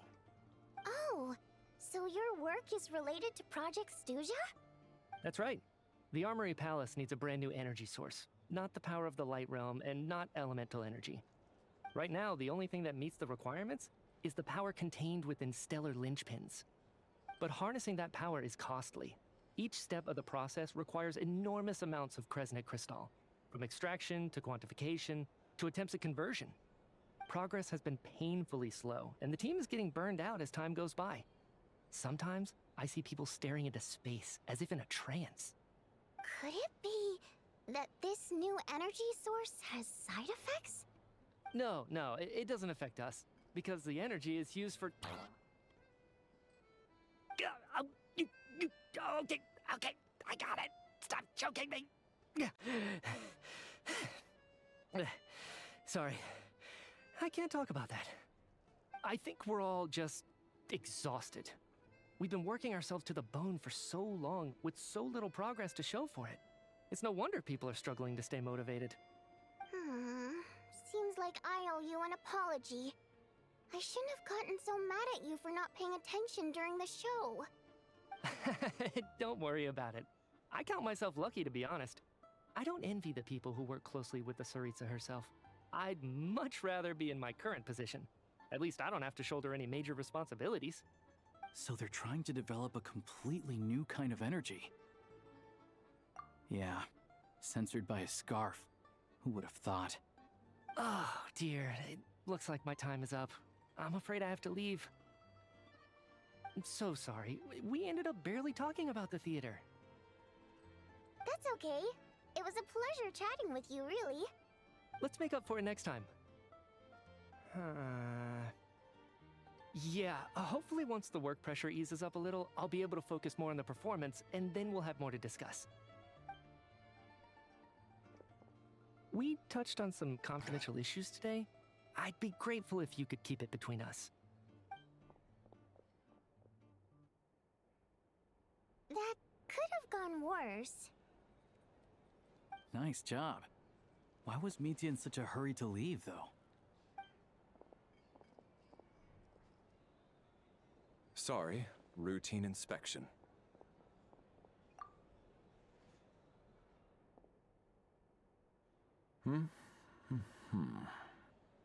Okay, let's go.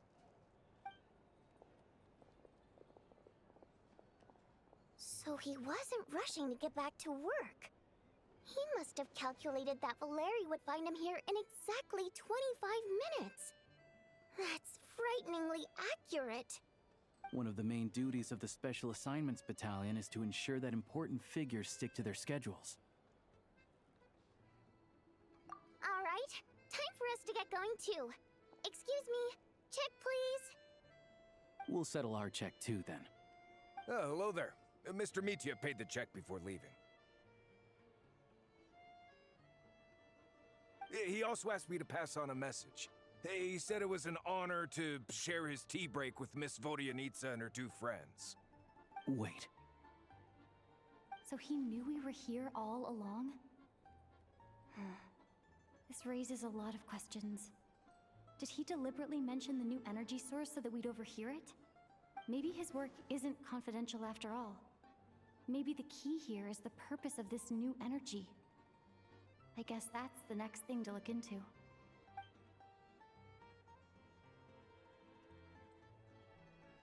Vodyanitsa and Alosha have both left. Time to head back and call it a day.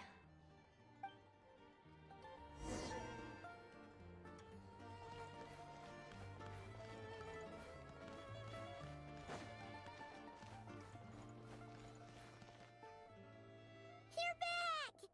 Here pretty early today. Paimon was just gonna mention that.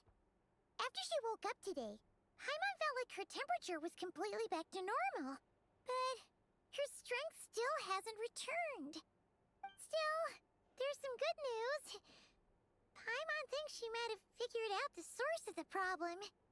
It's like there's some kind of mysterious power affecting Paimon. Paimon's never felt this way before during any of her travels. She only started feeling this way since we arrived in Snezhnaya. That's right. The Armory Palace needs a brand new energy source. Could that have something to do with this? What is it? You're making that face again. You know, the one you get whenever you have a light bulb moment?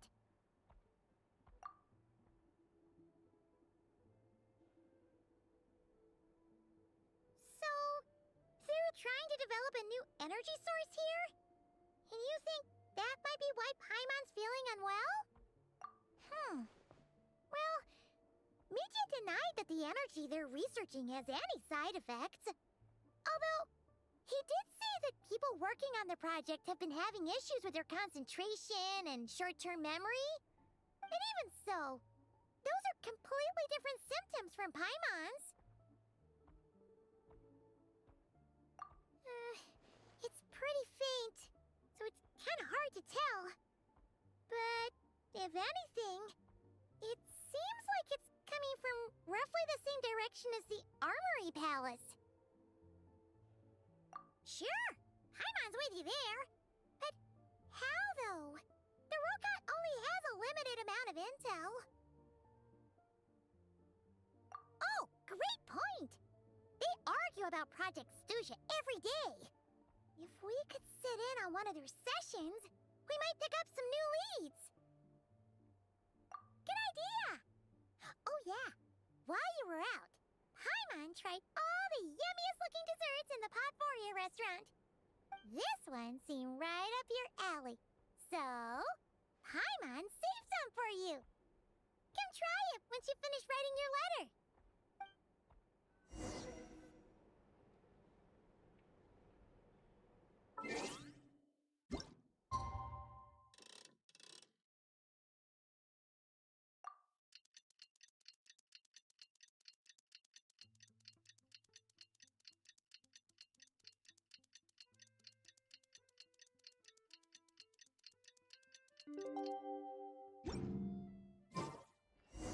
Alosha replied.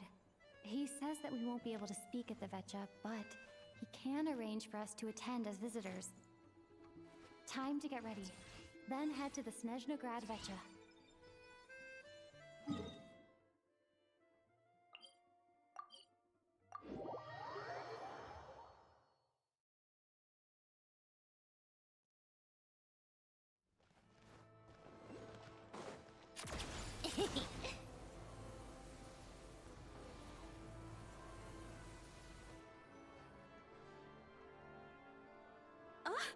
Vodyanitsa, prima donna of the Korolievsky troupe.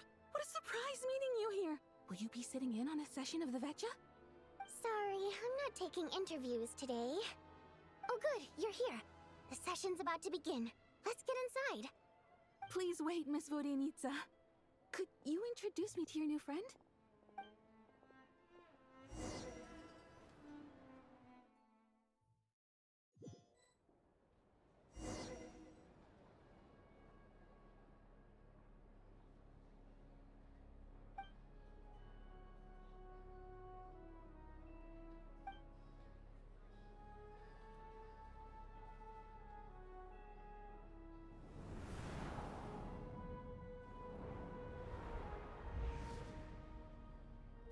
In summary, the energy management commitments made for the outgoing period have been delivered upon. Furthermore, both the production and consumption of Kresnik Crystal show clear signs of stabilizing. The relevant agencies have assessed the present circumstances and determined that the status quo can be sustained until the next period. For detailed statistics, I would refer you to the industry reports that have been distributed to all persons present. It should also be noted that while the recent blizzards have led to a significant increase in people's energy expenses, this is strictly a short-term phenomenon associated with a remotely located monster. Her Majesty the Tsaritsa is giving her full attention to this matter. We should have every confidence that it will be dealt with swiftly and conclusively. A financial report on disaster relief is also present in this report, courtesy of Pantalone. They cover the same old ground every single time. The rooster never seems to mind, but everyone else is getting tired of it. There's a general lack of trust. People aren't seeing any tangible benefits that affect them directly. Of course, none of that will be reflected in any of the reports on the table. Yeah, if it weren't for these hard copy documents, I could have at least made something up. Oh, don't mind me. I'm just out here trying to hit my interview quotas. Bring out the kvass. Ever read it? Best-selling newspaper in town. If I remember correctly, you guys don't even have a sales permit. You have to sell from stalls on the street. Okay then, best-selling street stall newspaper in town. Still counts.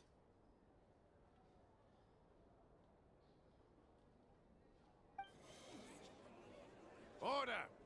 We will now open the floor to the representatives. If there are no further substantive issues to discuss, we will then proceed to a vote on this motion. Snezhnaya has a long tradition of treating members of the Fatui armed forces and their dependents favorably. But recent surveys shows that Fatui families in remote areas have access to 15% less crystal than the average civilian family in Snezhnograd. It's been said many times before, but it bears repeating now. There needs to be a clear and consistent rationale behind how crystal is allocated, or we will soon face immense public backlash. Perhaps you wouldn't need to keep repeating yourself if you would hear me out for once. I say again, true consistency exists only in principle. In the real world, fairness is relative. You appear to treat resource allocation as a simple function of production and population. So what about when the equipment used in production breaks down? Have you factored that into your equation? And do you even know how long it's been since Snezhnaya last conducted a census? If I knew the answers to questions like that, I'm sure I'd be a very wealthy man. And I doubt I'd be going by child. I'd like to bring the focus back to the specific issue I raised. Or do you wish to deny that favorable treatment for Fatui dependents is our long-standing policy? It's easy to be a critic when there's no accountability. That seems to be a running theme in the anti-Project Stuja cohort. Defeat the ringleader and all other problems will magically resolve themselves. That's what they seem to think. But in case you aren't aware, not one jot in my report would change whether Project Stuja continues or not. So you have no intention whatsoever of finding a solution to this problem? On the contrary, I'm the only one here who ever brings solutions. Child opened by speaking up for the armed forces. Regrator struck back with style and a war of words ensued.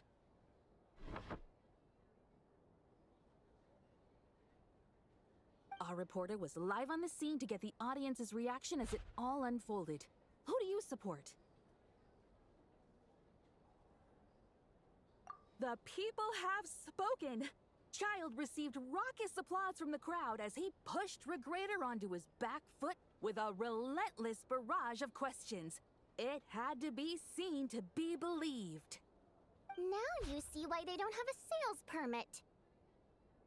However this reporter wants to spin things, I haven't forgotten that Tartaglia was representing the Northland Bank when we first met in Liyue. So, surely their relationship can't always have been this strained. You two are getting off topic. Let's focus on what the data is saying. Mr. Pantalone, may I speak on your behalf? Oh, please do. I'm more than happy to save my breath. Crystal distribution policy undergoes modifications with each new period. The ultimate goal being to find the most reasonable method of allocation, which I believe is what Mr. Tartaglia also seeks. But I fear many may have been misled on this topic by extremist activists. To clarify, Project Stuja is not the root cause of the problem. It is merely a framework for resource distribution. The most recent reports all point to Snezhnaya's resilience and adaptability during this period of fine-tuning, and give clear indications that a distribution framework is improving with each iteration. To make drastic adjustments without first considering the risks would likely do more harm than good. It would be a waste of the hard-won experience we've gained to date. Renowned scholar of finance, Arapov spoke up to clarify the fiscal logic, clearly alluding to social organizations like the Rokot in his words.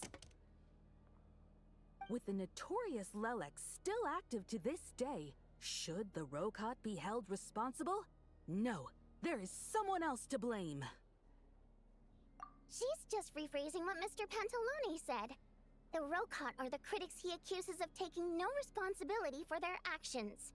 As for Lelek, you won't have heard of him yet. He's currently the most famous member of the Rokot. Well, more like infamous. Ending Project Stuja has become an obsession for him. Unlike the more decent ones among us, he believes that votes in the Vetcha are all that matter. So whether it's threats, coercion, or bribery, he'll use whatever means necessary to get people to change their vote. And since we're already on the subject, what do you think of Lelek's methods? Are you for or against? Well, whatever the story is, his actions benefit us all. We stand with Lelek. At least someone here wants to take this discussion seriously. I've been considering that issue myself. What you really need is more precise regional data, right? I think it would be easiest to let the Fatui handle it, since they're already in charge of Crystal shipments anyway. We may as well get them to collect some data while they're at it. Whatever you need, you can ask the Fatui to look into it for you. In terms of supervision, I think the Druzhna would be a good fit. I had hoped to discuss this with Miss Vesna, but sadly, she's not present. I will be happy to take a note of your suggestions and present them to Commander Vesna for a decision upon her return. The Commander has always taken a keen interest in Project Stuja. However, given the Druzhna's demanding workload, I'm afraid it may prove difficult for them to provide any practical support. Let us refrain from jumping to conclusions until a concrete and actionable plan is in place. My apologies, Lord Rooster. There are numerous issues to address here, including manpower, time sensitivity, and reporting lines. Nevertheless, I support drafting a proposal.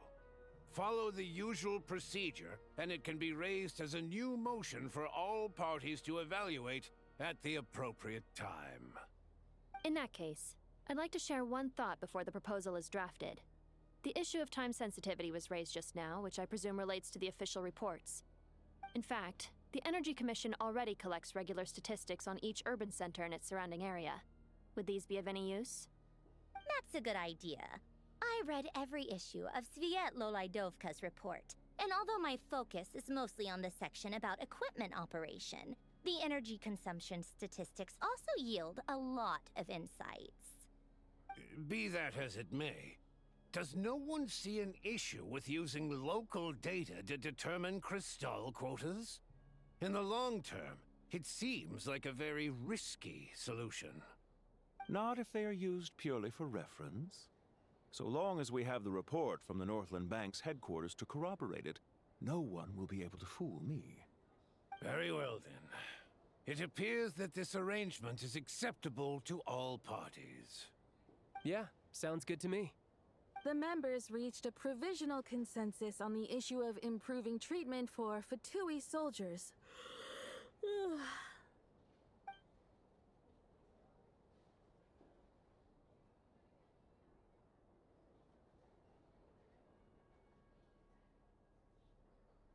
Today, the prima donna of the Korailievsky troupe attended a session of the Snezhnograd Vecha in the company of a most charming young lady. The question on all our minds is, what is the true nature of their relationship? Write anything like that again, and I'm revoking your permission to interview the troupe. Got it?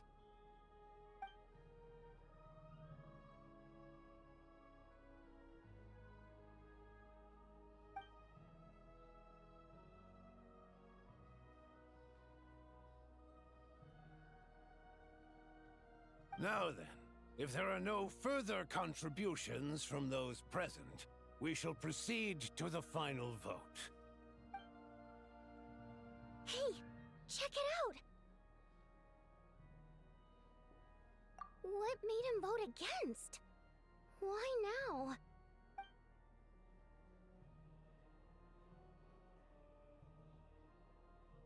The votes have been tallied. Those in favor of continuing Project Stuja total 61%, securing a clear majority. That was too close. The margin has shrunk yet again.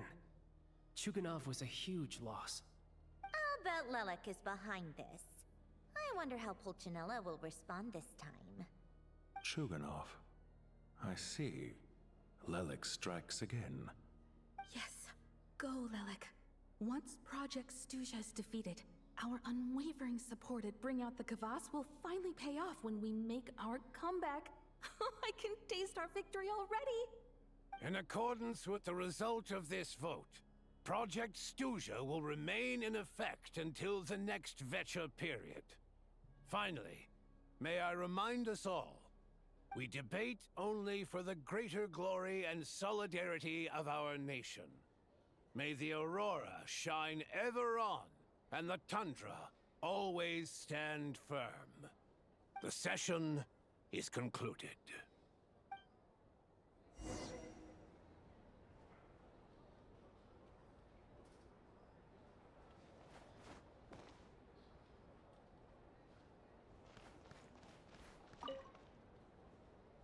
I have to say, I really wasn't expecting Chuganov to vote against Project Stuja. Well, in principle, Snezhnaya's business and political elites ought to be the ones least likely to oppose it. As we heard, Project Stuja is basically just a resource distribution framework that requires everyone to cut back during the winter. But even if the policy got cancelled, the Tsaritsa's energy needs wouldn't suddenly go down. The extra demand from the public would have to be filled from somewhere. So logically, the factories would have to take the hit. I got a letter from Mr. Mitya just before today's session. He said he's confirmed that there are issues around overtime and excessive energy consumption at the Iskra manufacturing plant. In a situation like this, once the Rooster receives the report, he'll order the factory to halt production and submit to an investigation before issuing a penalty. But that's a week-long process, and thus didn't make it onto the Vecha agenda this time. I don't think he suspects anything so far. Exactly. And as you know, he's a very selfish person. I was originally gonna try and flip him after he received notice of the official sanctions. My plan was to convince him that the whole thing was completely unfair. Rather than just sit back and take the hit while his factory stopped production, he'd be better off voting to end Project Stuja. At least that way, no one else would be able to make any money either, because all the factories would suddenly have more limited energy to work with. But now, he's already voted against it, which means someone must have used more forceful means to change his vote. Just like with everyone else who flipped. Yeah, no one knows why Lilac is so obsessed with ending Project Stuja, but by the looks of it, he's inching closer and closer to success. Lilac must have strong motivations, given how he'll stop at nothing to achieve his goal. Maybe he knows the full truth of Project Stuja. Maybe my next step should be to focus on him. All right. What are your plans for the rest of the day? Shall we head out? Hey, comrade. I noticed you were here during the debate. I didn't take you for a political enthusiast. Greetings, Harbingers. I just happened to have some free time today, and my new friend here thought it might be fun to check out the Vetcha. Ah, Odette must have introduced you. Looks like you two are getting along pretty well. I'll leave you to catch up. I should head back to the troop. Sure. Break a leg and all that.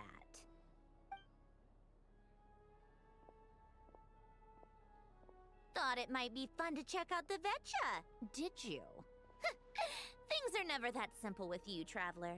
There's no way you're here for kicks and giggles. Tell me I'm wrong. Oh, yeah. To some, he's a captivating enigma. To others, he's the bane of their existence. No one ever thought that some anonymous nobody from the Rokot could cause such a stir. Huh? You want to look into Lelik? Then I'm sure his days of anonymity are numbered.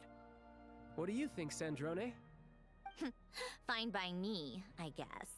If the Traveler actually manages to expose Lelik, it'll be doing Pulcinella a favor. In return, it seems fair to let her in on what we've learned so far. My thoughts exactly.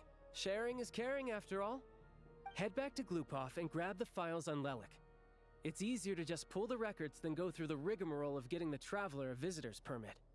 As you command, child, sir. In that case, since we're going to be waiting anyway, I'll have someone brew a pot of black tea.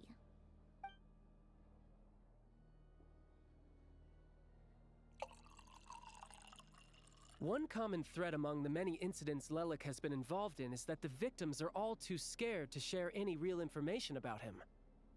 Clearly, he must have threatened them in some way. His modus operandi is to silently infiltrate the scene and leave a threatening letter behind. But neither the letters nor the crime scenes ever yield any clues to his identity. So all these files have to offer are short statements by the people affected. They don't give us a lot to go on. If nothing else, it shows we're dealing with a trained professional who's versed in counter-surveillance. Yes, and to that point, he often strikes in highly secure locations. The victims are high-ranking and influential people who take their personal security very seriously. Somehow, Lelik slips right into their rooms without making a sound. There's never any eyewitnesses, nor the slightest trace of a break-in. If he can get in and out undetected, it means he can strike without warning. Not that that's ever happened so far, but the thought is enough to scare these people sleepless. It's hard to believe that a human being could pull this off flawlessly every time, so they switched the focus of the investigation to Faye. Unfortunately, no one's found anything yet. Careful, don't underestimate me. Although truth be told, I'd probably find it hard not to blow my cover. Direct confrontation is more my style. We haven't ruled out the possibility of Lelik being human. It's just, there can only be a handful of people in all of Teyvat who'd fit the profile. Faye, on the other hand, plenty would have the ability, but few would have the motive. No, not as strong as me. You'll never find the culprit with criteria like that. Let's go with a little weaker than me. Oh, you hit me right where it hurts. I'll admit, he's strong and meticulous. But can we at least limit this to candidates who have something to do with Snezhnaya? She's just trying to find a reference point. Stop getting fixated on who's stronger than who. But that's the most important thing. In my opinion, anyway.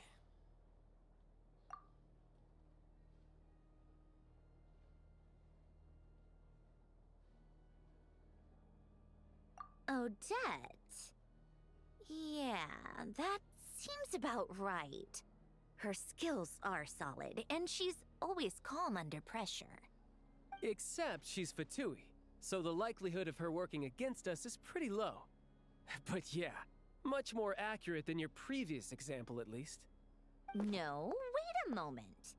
Maybe we should interrogate that assumption. What do you mean? Which assumption? Her Fatui identity doesn't necessarily exonerate her. And when you think about it, the Rokot would be precisely what she needs to conceal her identity. Plus, she wouldn't need to be such a pro at covering her tracks. She'd already know where the Fatui will be and when, so she could choose the perfect time to act. Oh, yikes. I was just thinking out loud. Why is this starting to sound like such a convincing theory? Still, what reason could Odette possibly have for trying to call off Project Stuja? Arlecchino would be the best person to ask. She knows Odette best. Unfortunately, she isn't back yet. Rosaline used to open up to her in private about her struggles with Odette. As I'm sure you can imagine, Arlecchino is quite a lot better with children than Rosaline was. She gave her some tips on how to handle the situation, and Rosaline managed to reach a settlement with Odette before leaving. So I suppose there were at least no lifelong regrets left behind. Beyond that, I don't know the details about that side of things. But I do know that Odette definitely has a motive to hold a grudge against Project Stuja. The reason being, her father passed away during the early stages of the project. That was back before it had been named Project Stuja, when things were still being worked out. But in essence, it's remained the same ever since. Huh. The more you know. Rosaline was always so self-centered. I never understood why she started paying so much attention to Odette. Is that such a surprise? If you cast your mind back, you may remember that Rosaline and I weren't exactly close. We had tea together a few times, but that was about it. Odette's past is no secret. Her father was a Fatus, and her mother was a very famous ballerina. On the surface, it looks like she followed right in her parents' footsteps. But the truth is quite a different story. After her father passed away on a mission, her mother was overcome with grief. She broke her leg during a performance and could never dance again. Odette was only interested in ballet at the time, but this tragedy left the family with both breadwinners gone. They could barely make ends meet. Per Capitano's policy, family members of Fatui who died in the line of duty had to be appropriately accommodated and provided with adequate assistance. So, regardless of how Rosaline may have felt about it, it fell to her to resolve the issue of Odette's family's livelihood. In the end, the solution they agreed upon was to have Odette join the Fatui. Right, because the alternative would have been a one-off compensation payment, I guess. In that sense, joining up was definitely the better option. Still, she must have had mixed feelings about it, right? If she doesn't even like the Fatui... It's just a theory. A possibility. But as a motive for Odette to become Lelik, it holds up. That said, I have no idea where Odette's head is at right now, or what her conflict with Rosaline was about.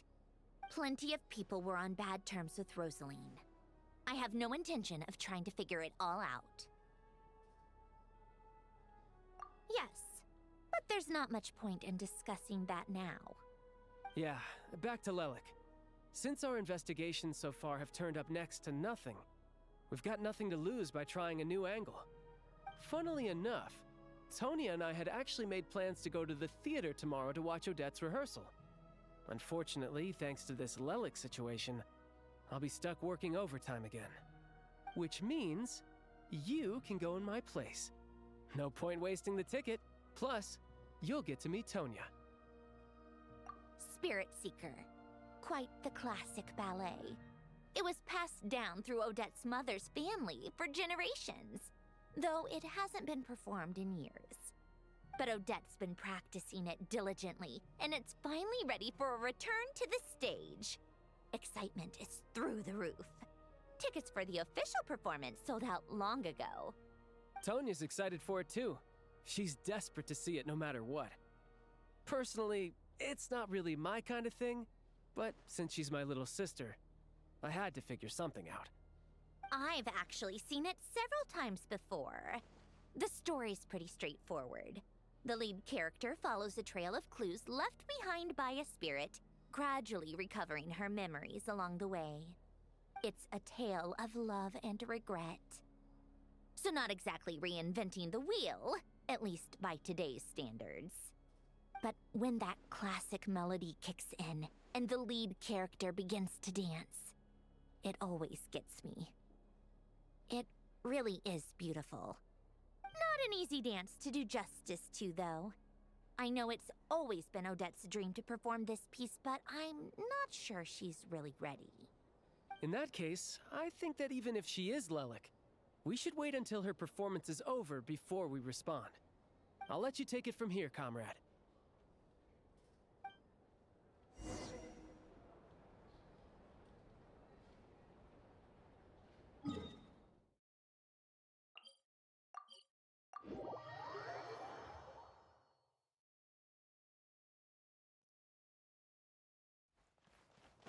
Take a break?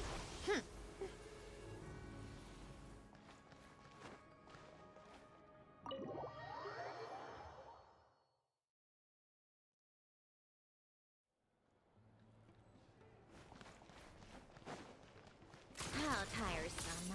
Pick up the pace. Sounds like you've made a ton of progress today. It's good that everything's going so smoothly. Next step is to head back to the theater and get a clear answer from Odette. Either way, Paimon doesn't get the sense that she's a bad person. Sure, she might have done some pretty extreme things, but Paimon bet she has her reasons. Maybe this is going too far, but like, with everything she's managed to do so far, wouldn't it make more sense in theory to be even more, you know, heavy-handed? Why leave a letter when she could, well, we know there are plenty of other ways to keep people in line, right? The point is, she could have gone further, but she didn't. So, if it is her, she's got some principles at least. Yeah! Well, all you can do is follow the facts wherever they lead. No change, really. But that thing Paimon told you about yesterday? Paimon feels like she can sense it more clearly now. Hearing you talk about your day makes Paimon itch for an adventure. If only she could be there with you so we could experience it all together. Yeah, I wish you could be there too. I'm not used to adventuring alone. But don't worry, we'll get to the bottom of this. Guess it's just one of those things. Never mind. Paimon will behave herself and keep resting.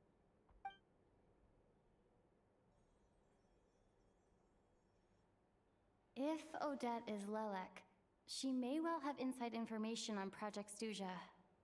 Her father was involved with the project's early implementation and tragically died in the process.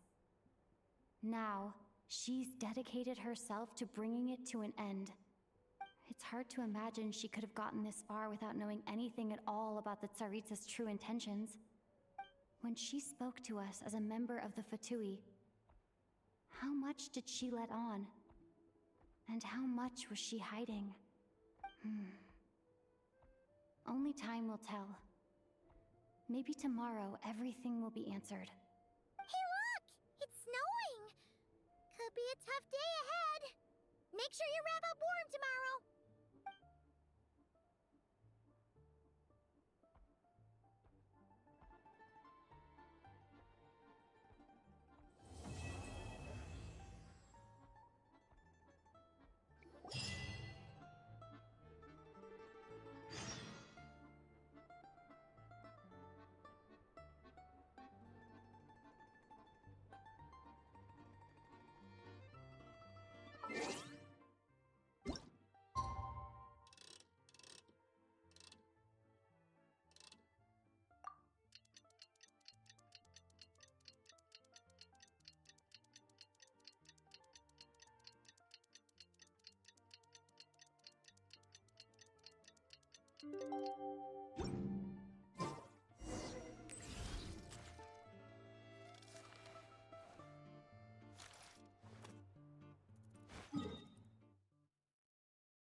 Take a break?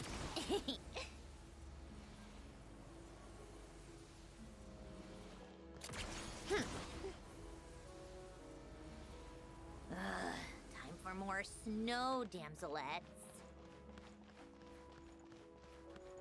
How tiresome.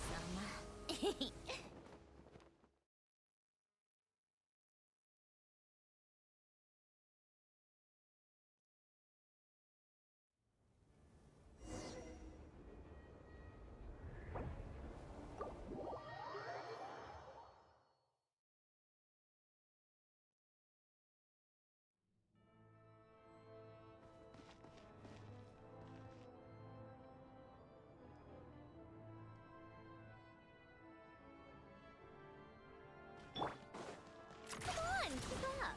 Pick up the pace.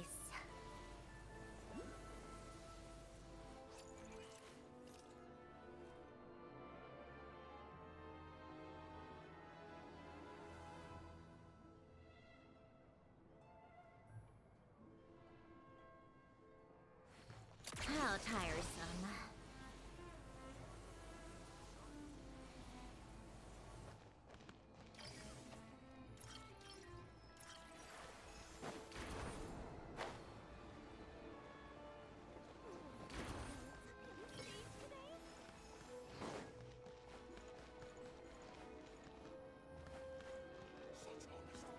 Come on, keep up. Huh?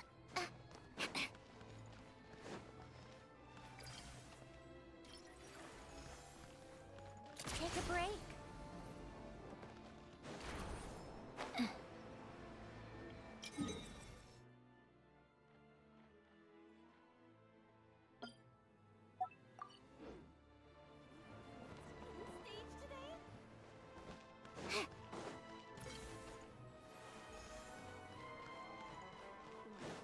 For the bright queen.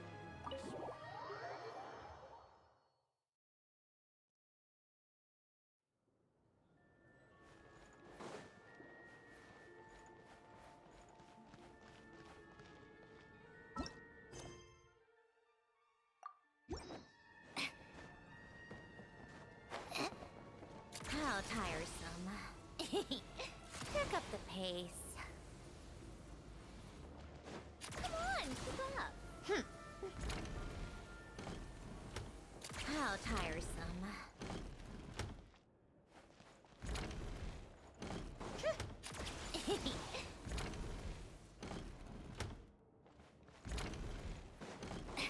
Take a break.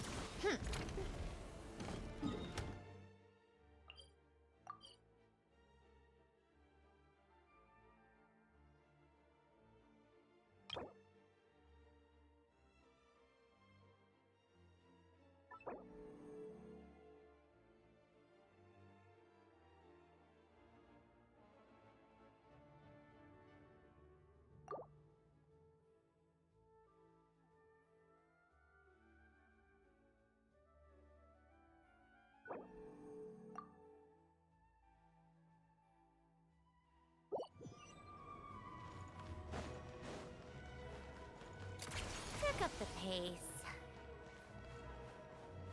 How tiresome.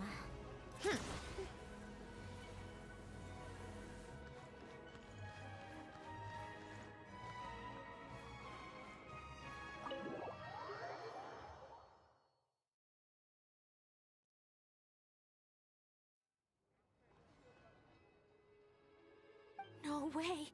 Did you say a ghost?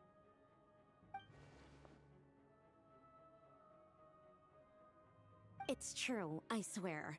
Everyone's talking about it. The moment it strikes midnight, eerie music echoes from the theater. Someone even saw the ghost shadow dancing on the wall. You're sure someone didn't just make that up to scare people? Yes. I heard it last night. The sound was so eerie. I don't even know how to describe it.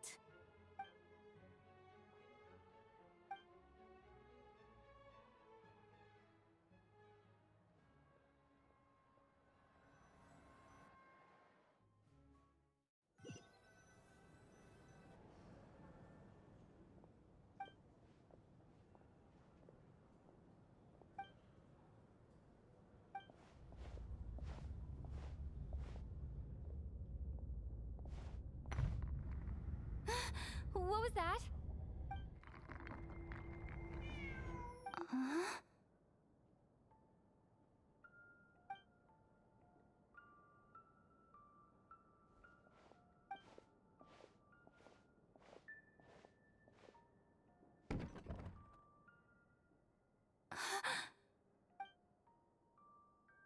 Who's there?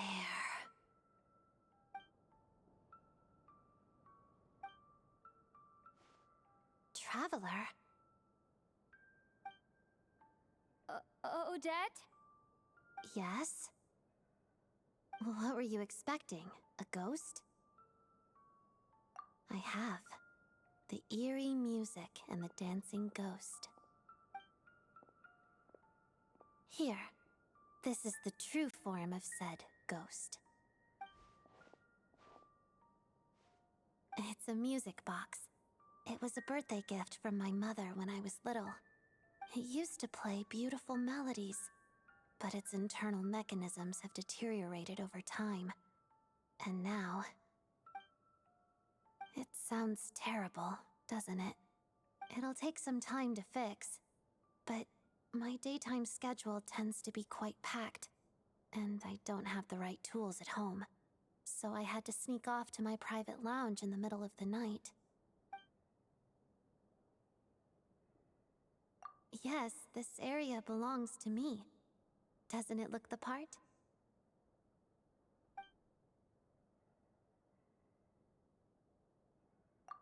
It's fine.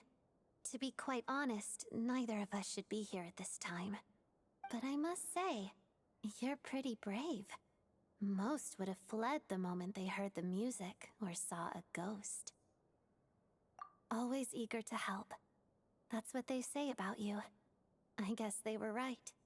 I appreciate the offer, but I want to fix it myself. But if you could help me collect some relevant materials and keep it a secret from me, I'd really appreciate that. Also, it seems the decor in my lounge doesn't match your expectations. If you want to redecorate it to your liking, you're most welcome. Think of it as a reward for keeping my secret.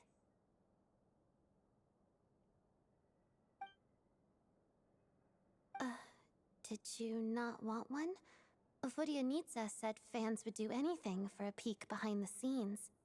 Oh, that said, could you hold off until the music box is fixed? Your redecoration project, I mean. It scares people away. Makes it much more peaceful around here.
on, keep up.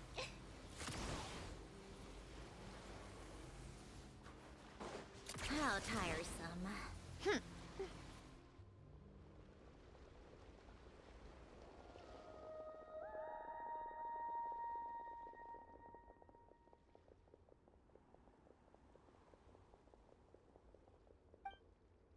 Whoa! That made me jump. Why did so many little animals suddenly scurry over? Strange. They seem to be fleeing from something.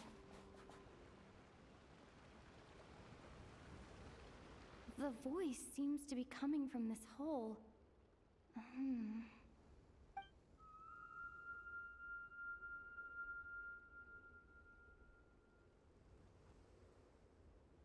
My ears. They're ringing non-stop. Why does this voice sound so familiar? Should I jump down? Who knows what sort of trouble could be waiting? Right.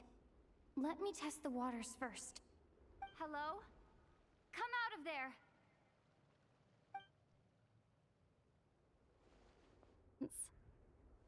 This sudden silence is even more unsettling.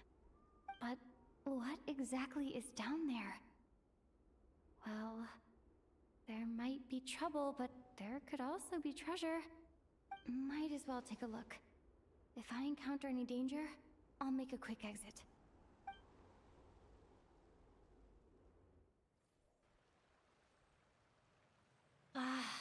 Just my luck. But looks like there's still a path ahead. Where am I?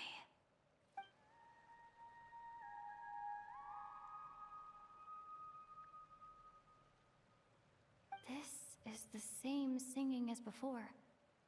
I should follow the voice.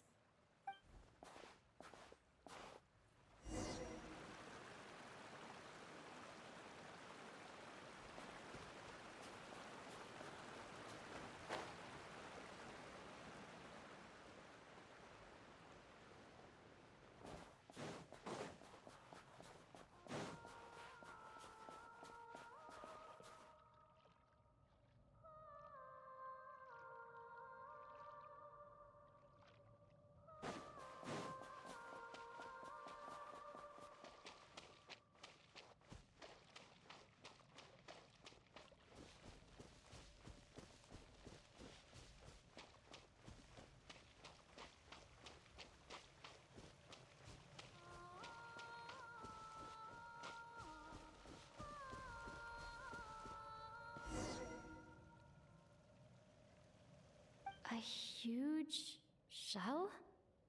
Strange. Did that song just now come from inside? Could it be a fae? Hold on. Speaking of singing fae, could it be Vodianitsa?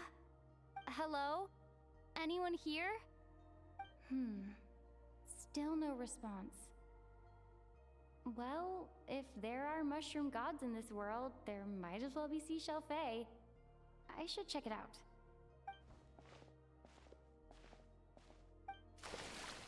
Hello there, traveler. Don't sound so surprised. Who else were you expecting? A lost little Snegoroshka? A Vila who took a wrong turn? A Doma voice stranded in the middle of nowhere? Because my private practice room is so well hidden, obviously. No one stumbles upon this place on purpose. Oh, that. Yeah, I originally planned to channel some water over there and completely seal it off. But I asked a bunch of engineers, and they all said blowing up the cave's rock wall could cause landslides, avalanches, surface cracks, all kinds of bad things. Anyway, it'd be a huge pain. Plus, if the cave's original structure was destroyed, its acoustics would be ruined too. And then I wouldn't even be able to use it for practice. So, I gave up. And anyway, it's just like you said. Not many people would dare to jump down from up there. I'm not answering that question, because you haven't answered mine. Who else were you expecting to see here? One person asks, The other person answers. Then comes the next question. That's how polite conversation should go. A shell fae? You mean the oyster sprites that protect children who fall in the water? The ones from the fairy tales? Fae like that don't exist in Snezhnaya. The only fae associated with pearls are us water nymphs. After all, legend has it that if we cry out of true sorrow, our tears will turn into pearls. Want me to cry for you right now? I could do it. I mean, we know each other so well, and you didn't even recognize my singing voice. That could get me going.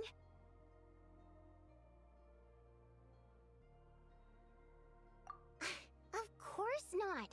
Otherwise, there'd be nothing but pearls at the bottom of the water now, wouldn't there? I bet pearl necklaces wouldn't be nearly as expensive either. Plus, those pearls wouldn't be the quality kind. They'd be misshapen and have all sorts of impurities. If only there really were oyster sprites, though. I bet if you paid one, you could get all sorts of beautiful pearl jewelry. Oh, right. Take this pill to warm yourself up. You fell into a puddle on your way down, right? I heard your footsteps through the ice the minute you got to the entrance of the cave. You traversed the ice wall only to fall into the water at the last moment. I heard you sputtering from here. Now, I was considering letting you have a few sips of strong liquor to warm you back up. But on second thought, spirits that have been frozen lead to intoxication too quickly. So I thought this pill would be better. It's something hunters use to warm themselves up out in the frigid wilderness. Good. Now we can get back to your question. You wanted to know why I practice in a place like this, right?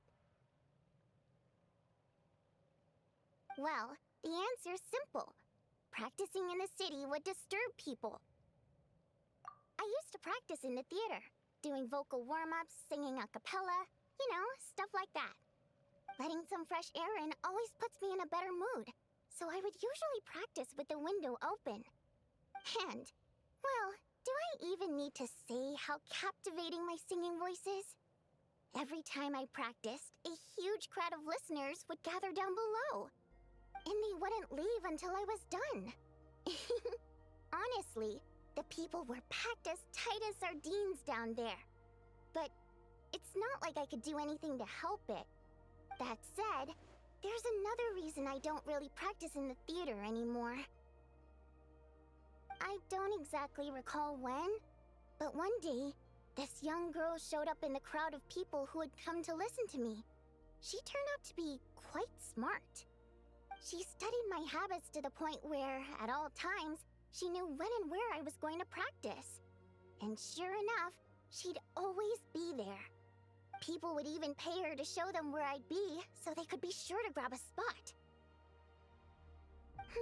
She made quite the sum that way. Now and then, she'd even send me a basket of flowers with a thick handwritten letter tucked inside. The letters weren't anything special, mostly the same flattery I've heard 10,000 times. They read a tad awkwardly, too. But at least they were sincere.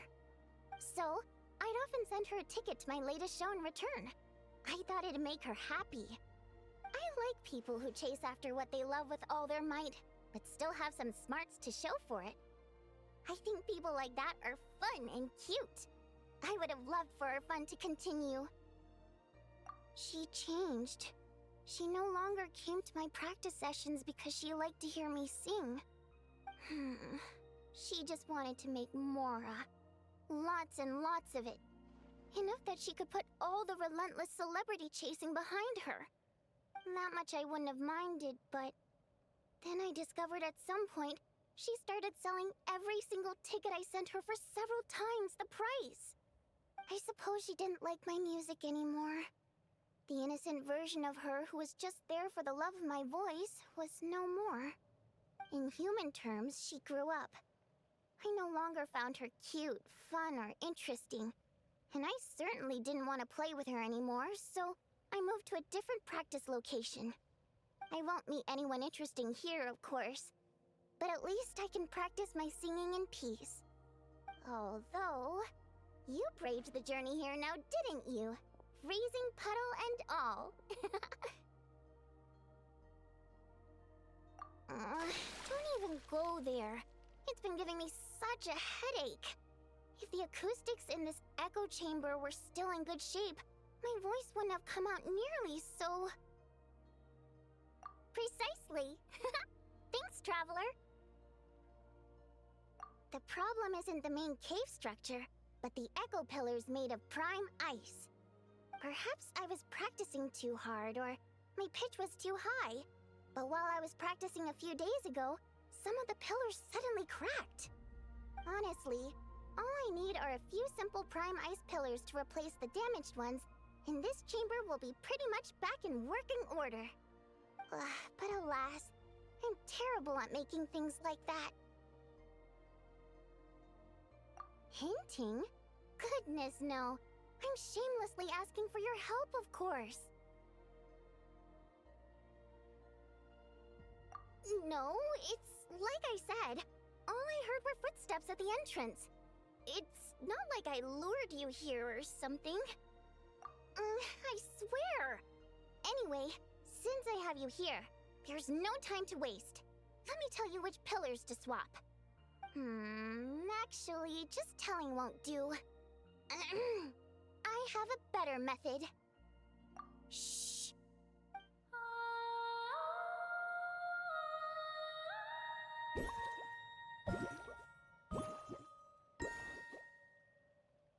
There we go.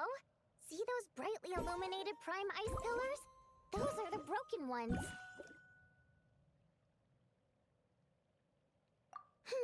That goes without saying. Otherwise, I wouldn't be nearly so invested in all this. Anyway, I'm counting on you, Traveler. If you forget which prime ice pillars are broken, just come back and I'll show you again.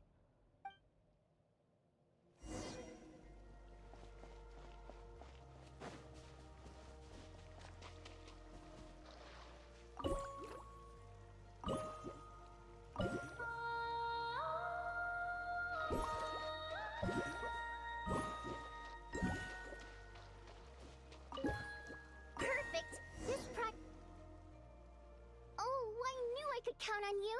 It turned out beautiful. The positioning of these prime ice pillars is perfect. Now then, let me test them out.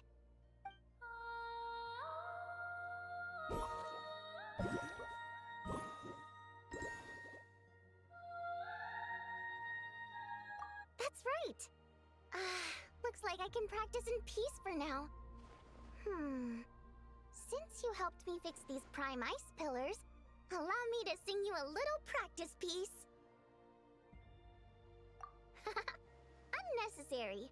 My voice is all warmed up, so I'll do some a cappella now.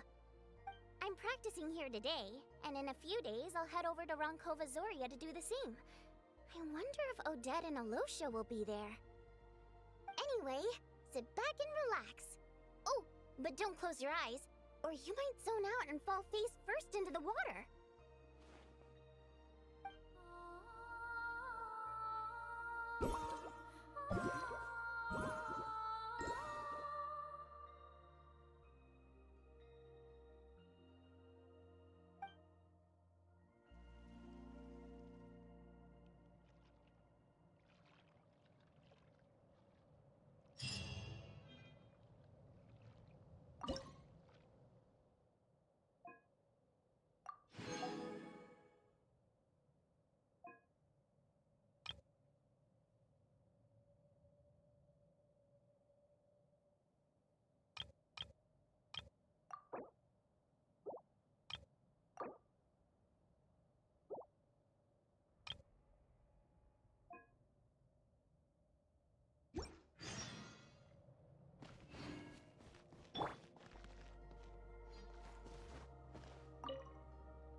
These ice pillars are working great. What should I practice next? Oh, Traveler, you're just in time. Come on, give these ice pillars a try. Nope. Here, take this. It can make the ice pillars ring. Go on. I'd quite like to hear what song you'll play.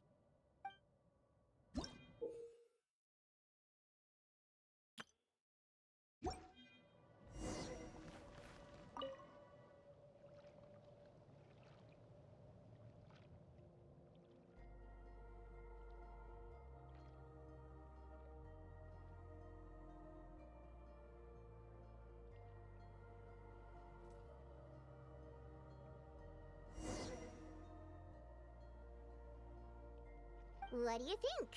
This private practice room of mine is pretty great, right? The song you played just now was quite original, too. If that's your goal, then you've got a long road ahead of you.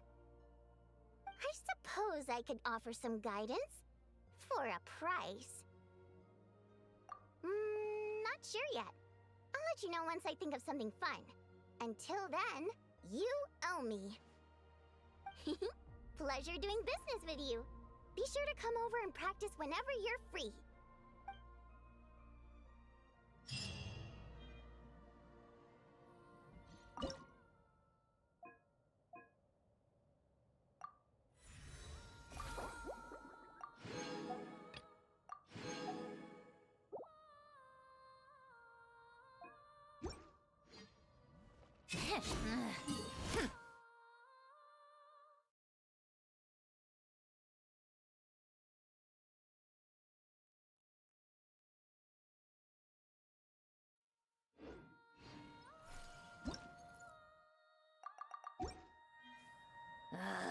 Time for more snow, damselettes.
Ready or not.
take a break?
Keep up. Pick up the pace.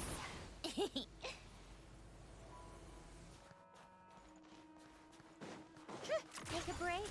Pick up the pace. Yeah.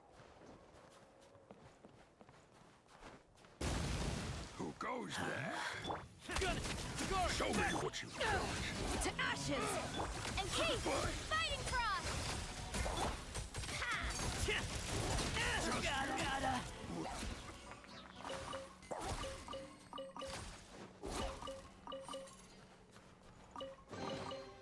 So, what's inside? Yeah.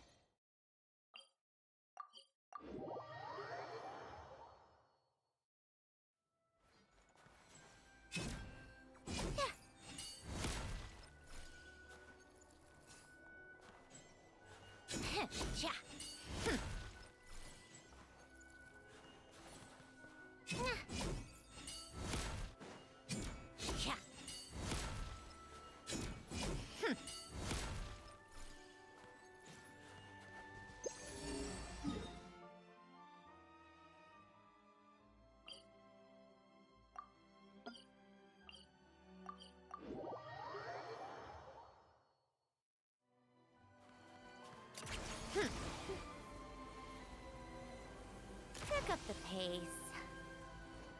How tiresome.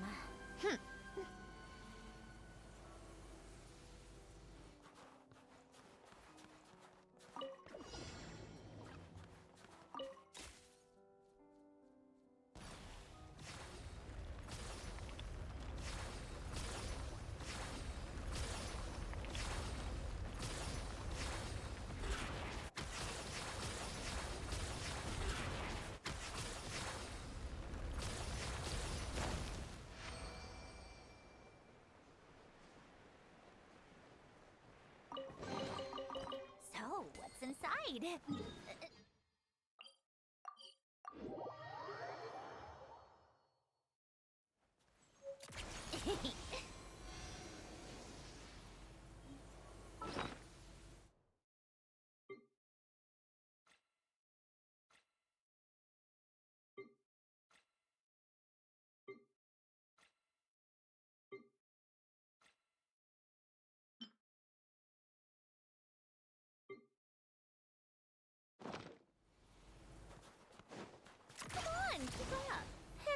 case.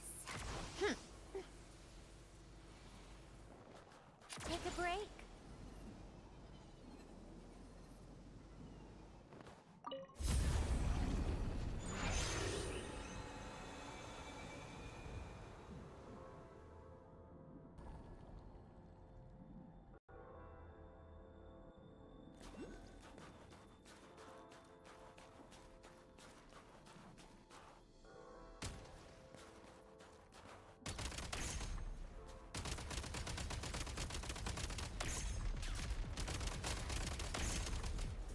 Need a refill.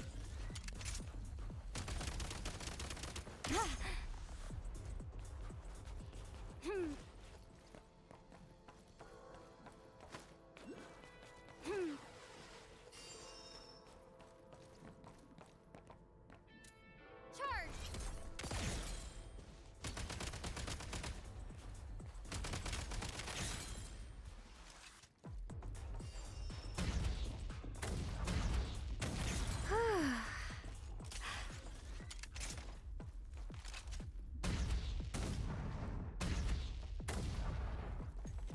Frag out. Nowhere to run! Reload.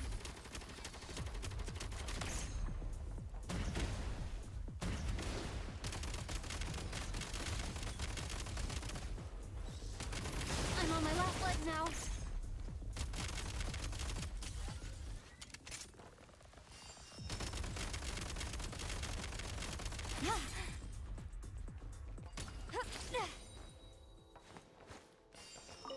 Now these will come in handy.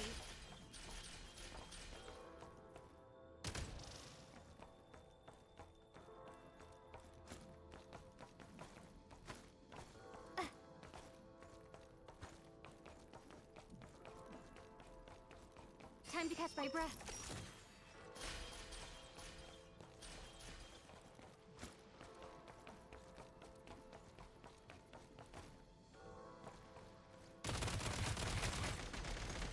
Demolition time! Frag out!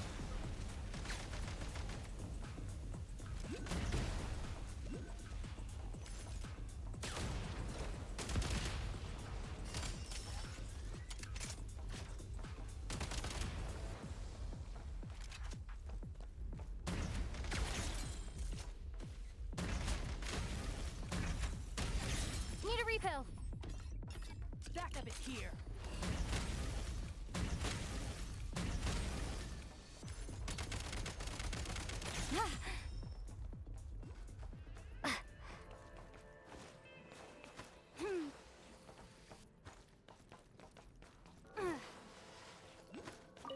Should be worth holding on to.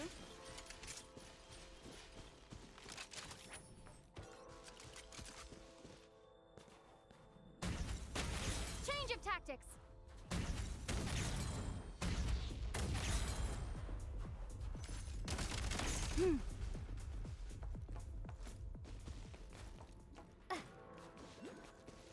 Time to engage. State number 2.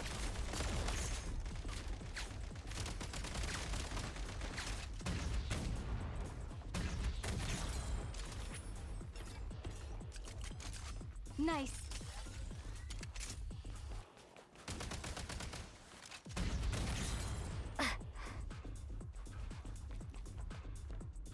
Time to catch my breath.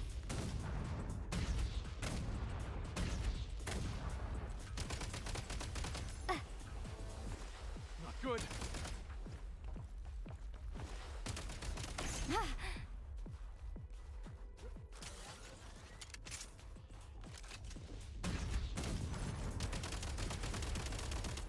Mind the rhythm.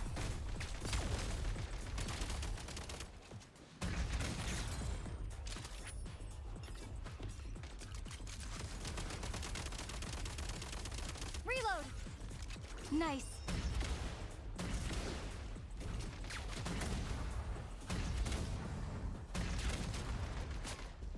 Backup is here. Reload.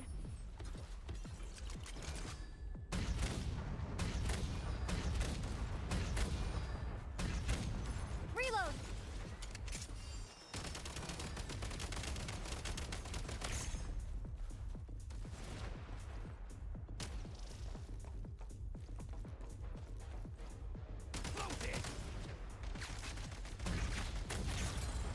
in business.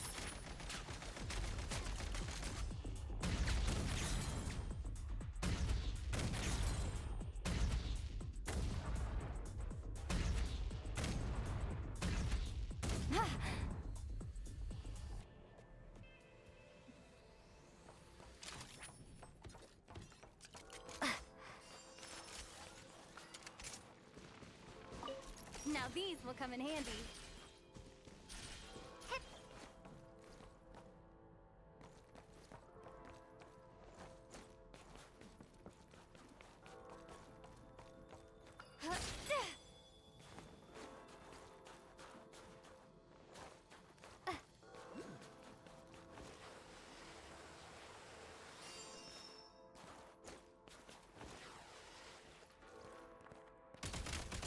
Switch mode.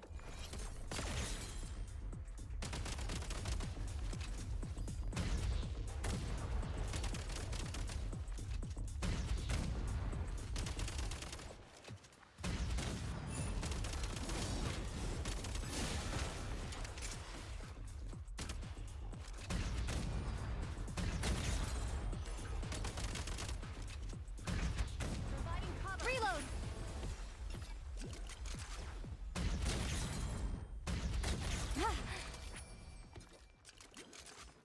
Back in business.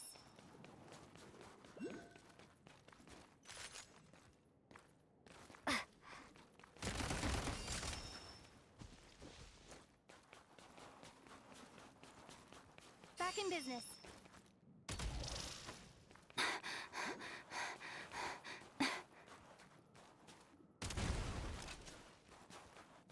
Reload.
Time to catch my breath.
Time to catch my breath.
Time for more snow damselettes.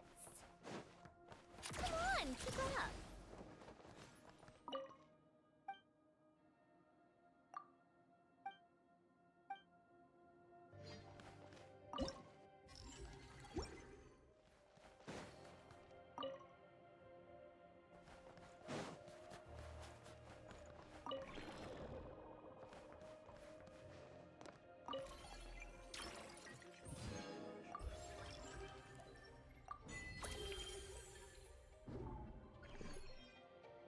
Take a break?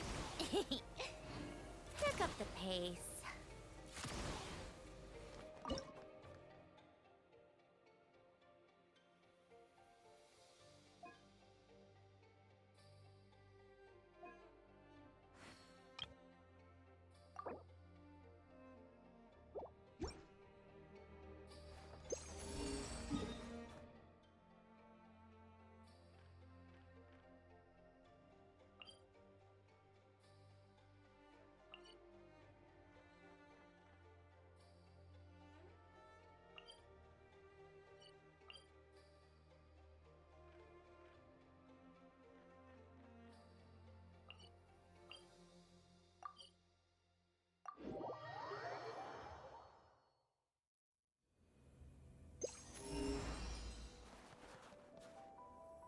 How tiresome.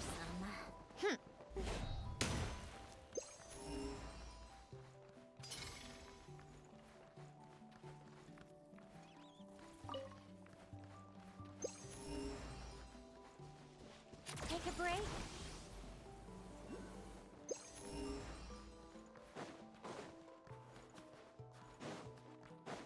Looking for trouble?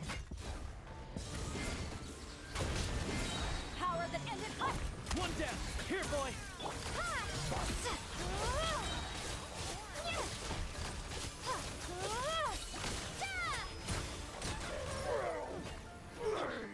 Take my arrows!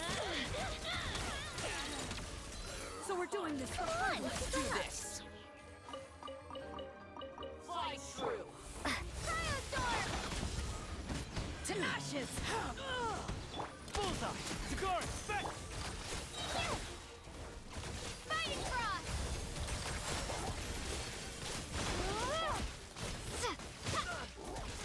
You win this one. A reward on the road.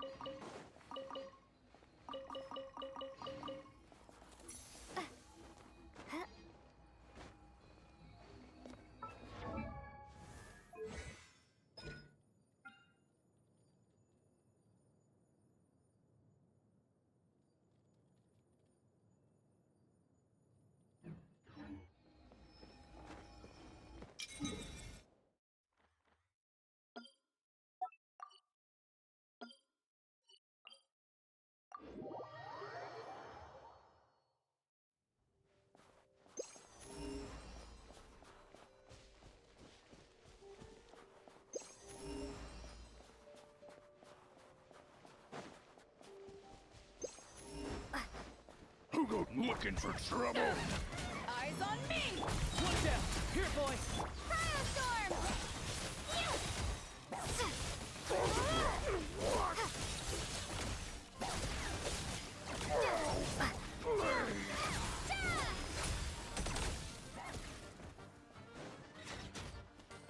Encase!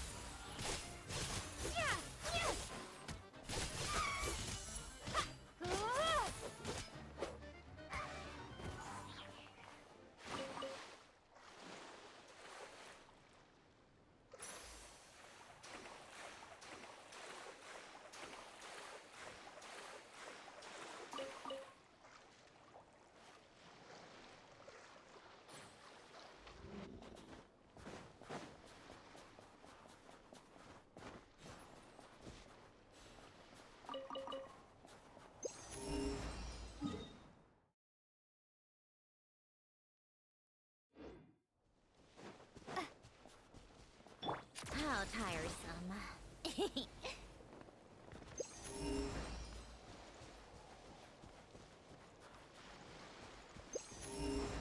Come on, keep up.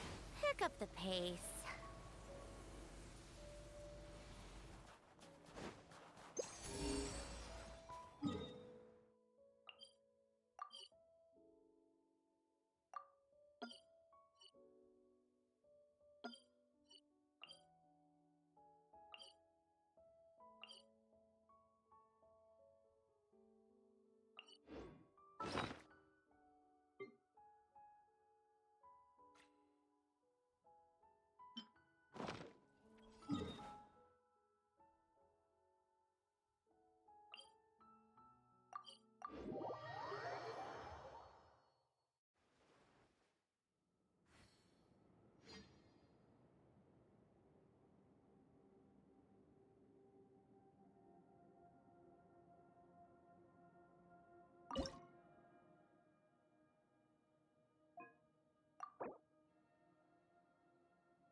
How tiresome. Pick up the pace.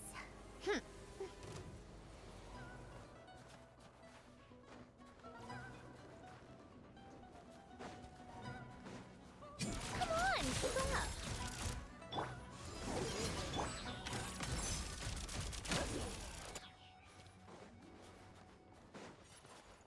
Cha.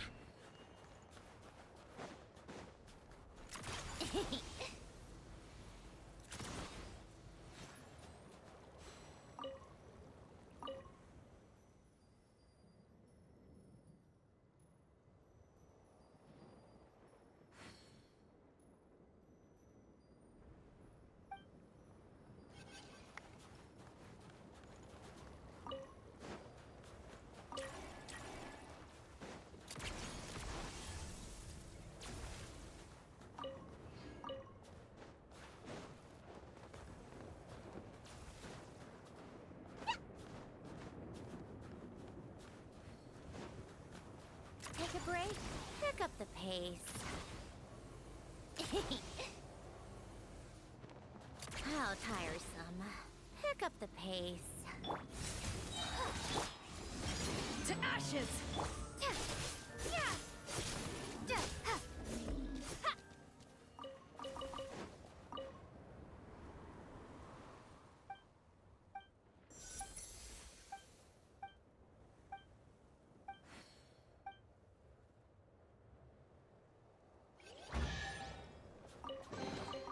A reward on the... Come on, keep up.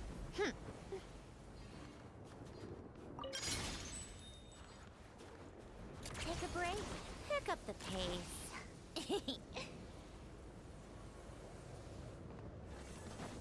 How tiresome.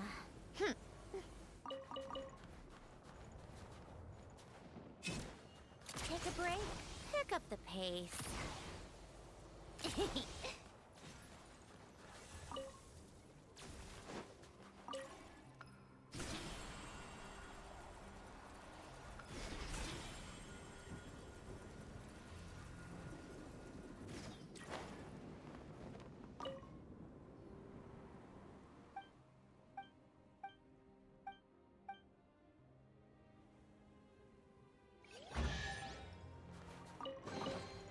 Huh? All that work for this. Pick up the pace.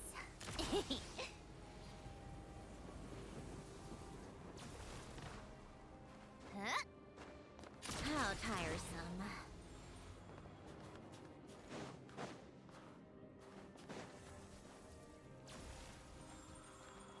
Take a break.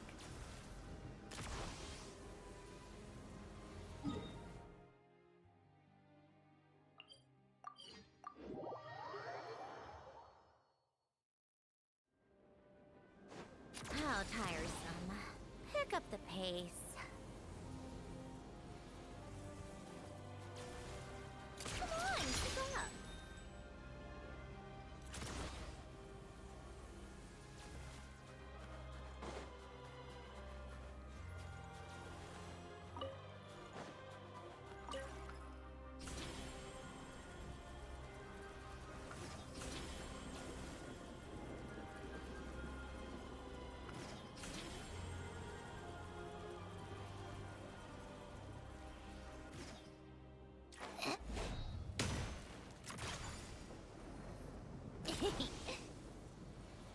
Pick up the pace. Take a break.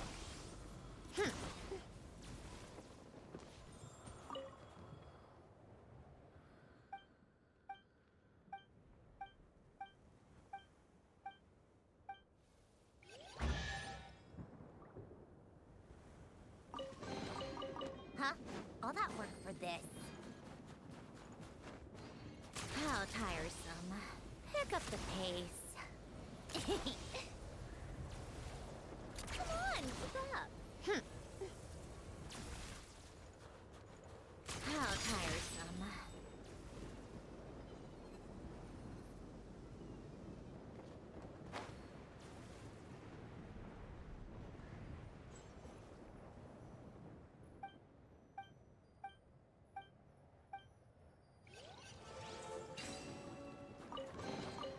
Huh?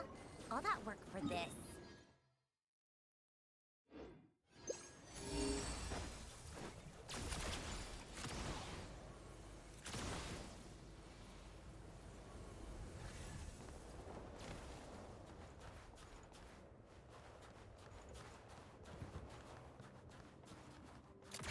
on, keep up.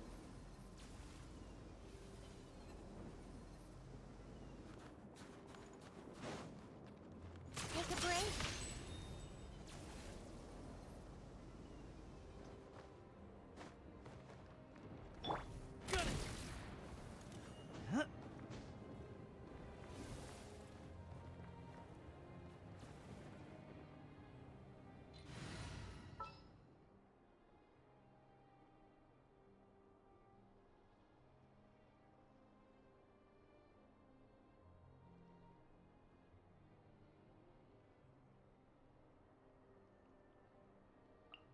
I charge a higher rate to meet outside.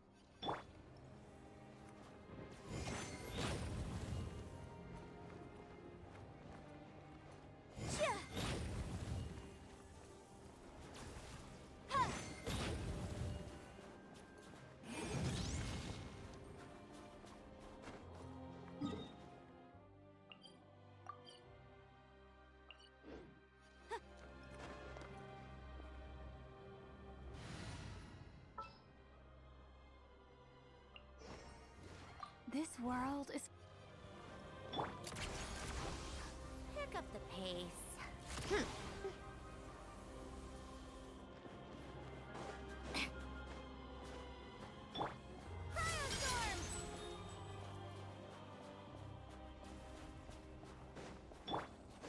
How tiresome. Pick up the pace. Yeah.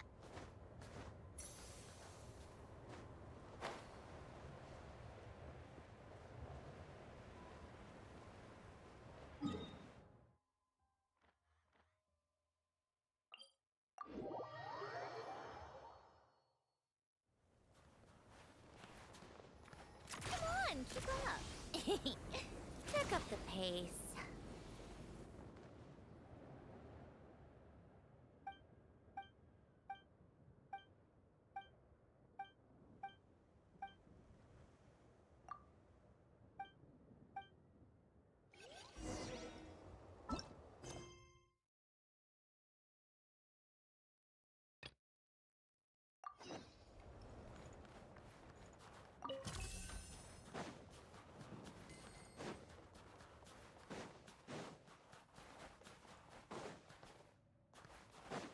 How tiresome.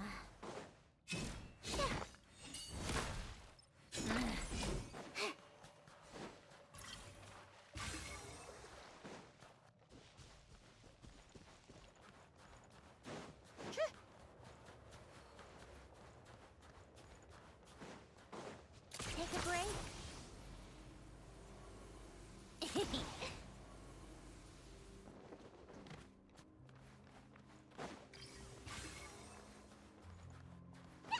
Come on, keep up.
How tiresome.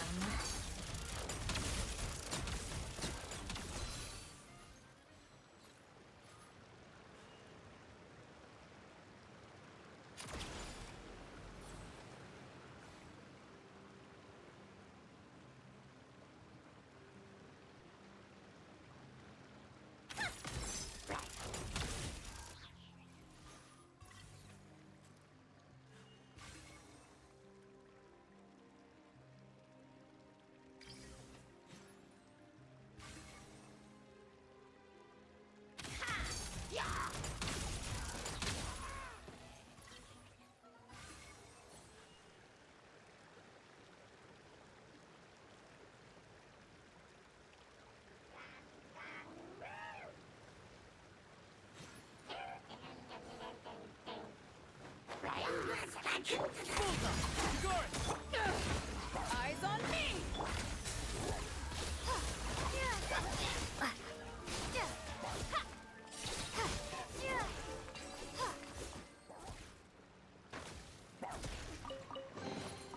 Is this an answer from this world?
A reward on the road.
Power that ended hut and cave!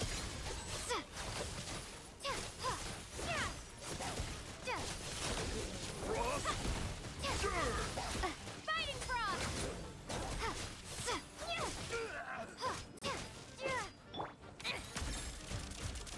Frost glistens. Oh, goodness me.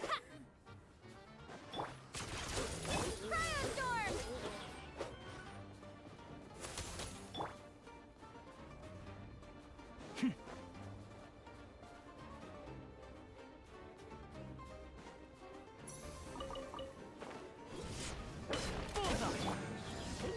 Encase!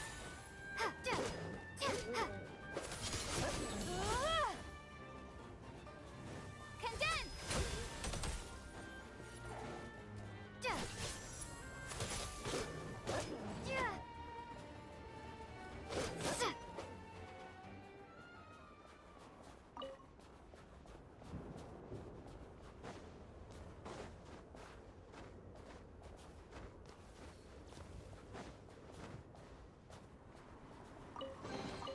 Is this an answer from this world?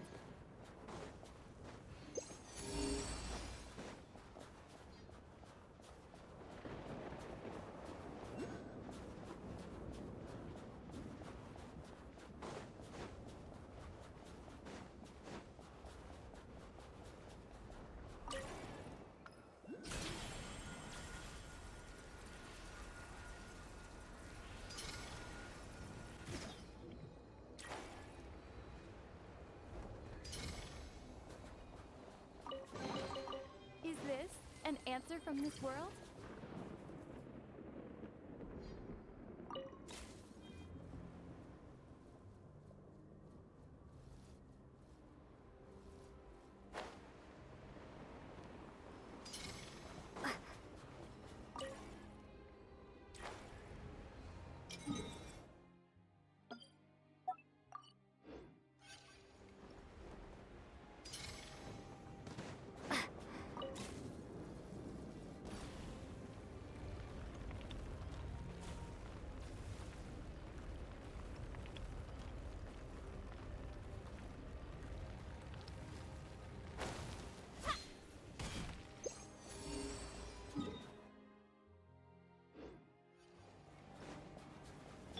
How tiresome.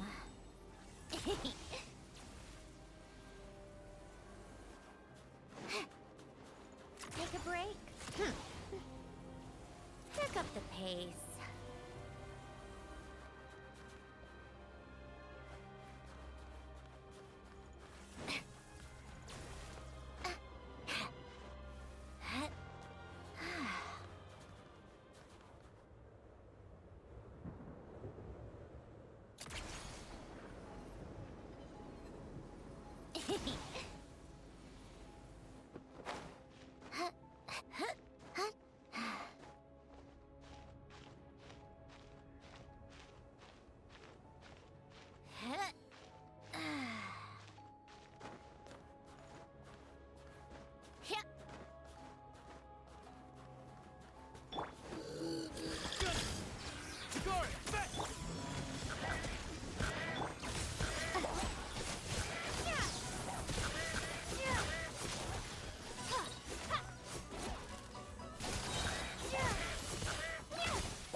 A reward on the road.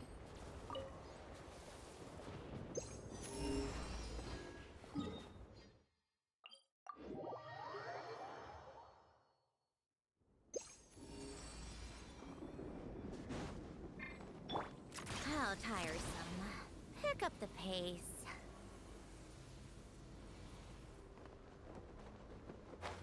Ugh, time for more snow, damselette. Here, boy! One down! Power that ended fight!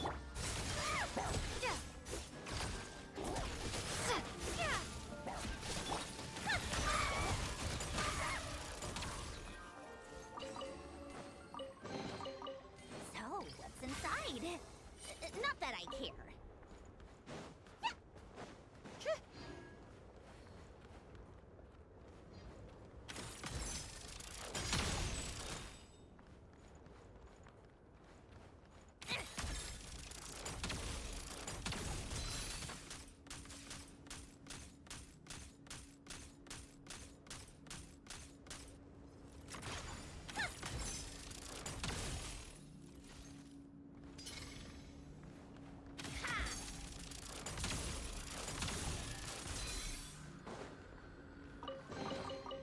So, what's inside? Not that I care.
Pick up the pace.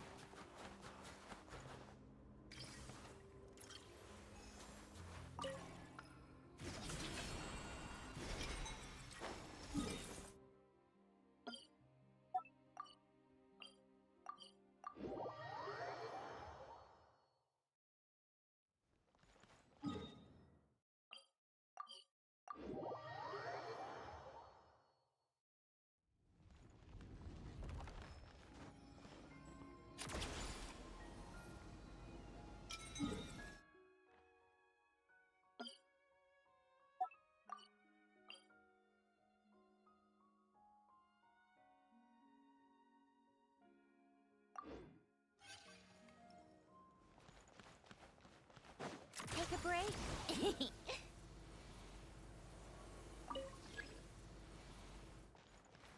Come on, keep up. Pick up the pace.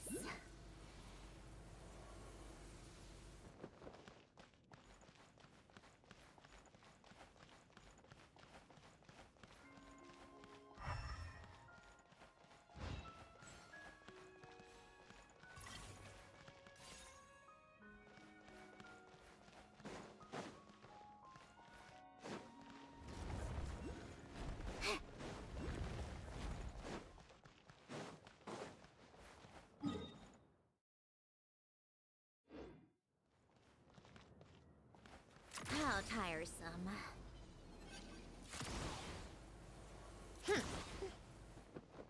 Yeah. Pick up the pace. Come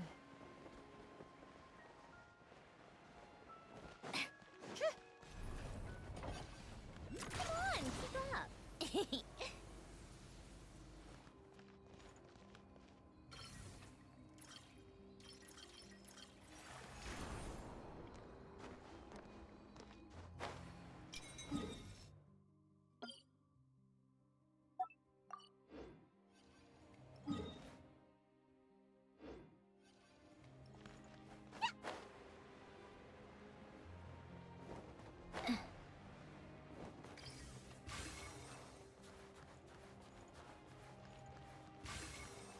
Take a break.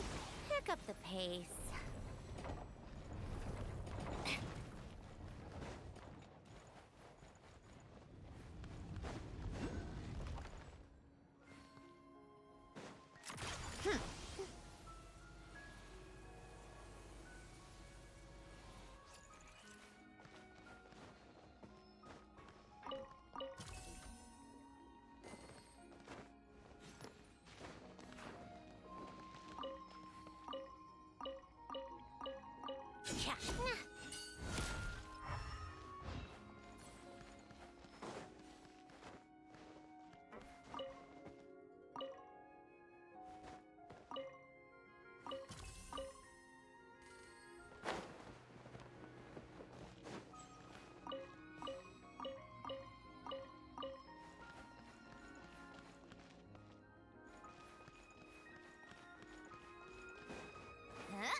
Come on, keep up.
Yeah, yeah.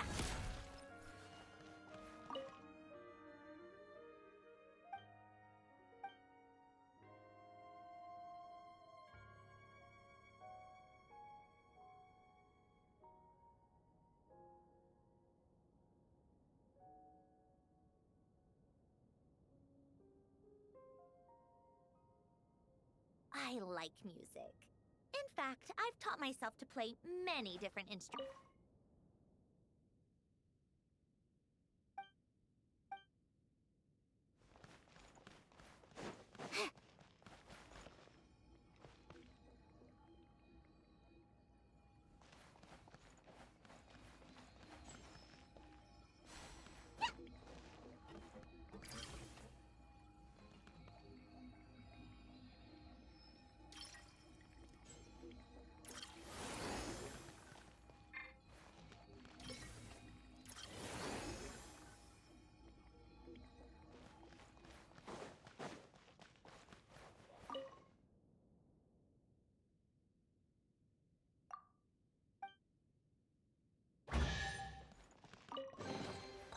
Certainly went out of your way for this, didn't you?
trade.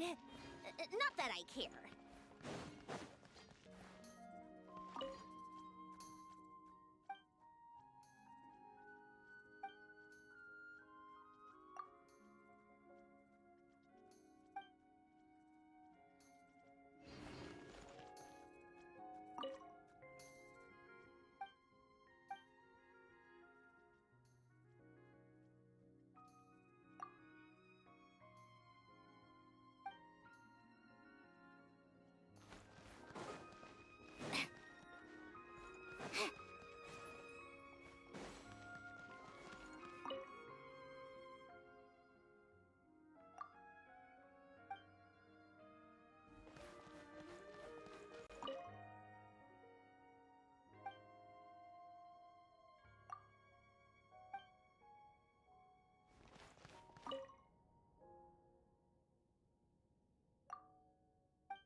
Take a break.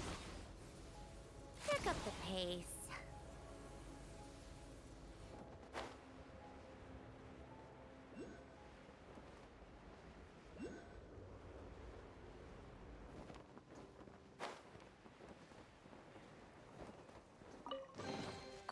Certainly went out of your way for this, didn't you? It's all yours.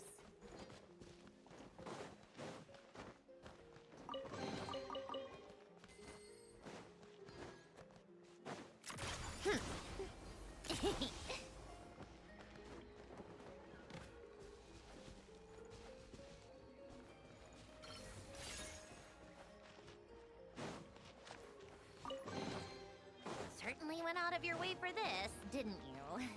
It's all yours.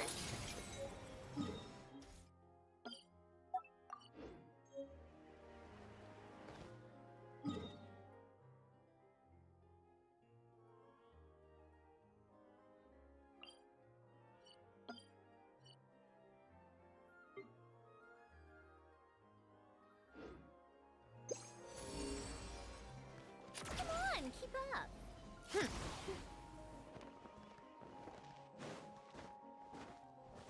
How tiresome. Pick up the pace.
ready to taste my fists? Bullseye! Sigori, back! Eyes on me! Cryostorm! Just you wait.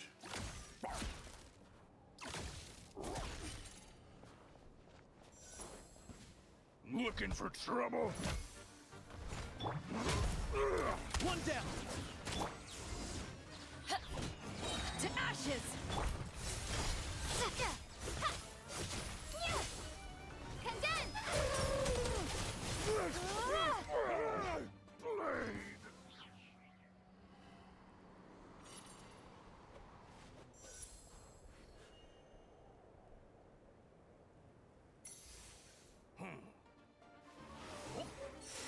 Here, boy! I should find cover. Bullseye! And Kate!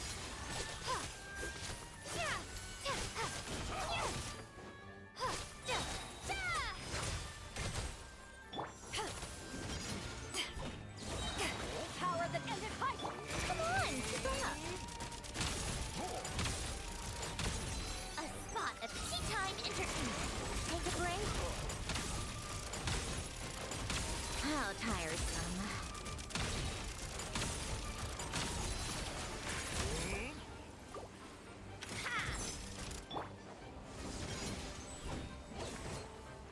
Shit! One down! Eyes on me!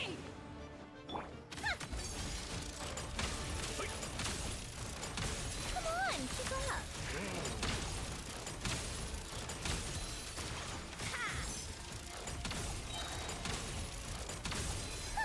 What a joke!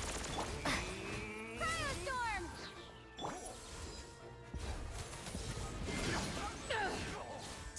To ashes!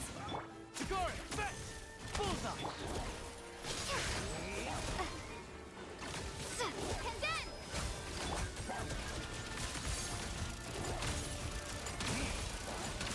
Take a break. How tiresome.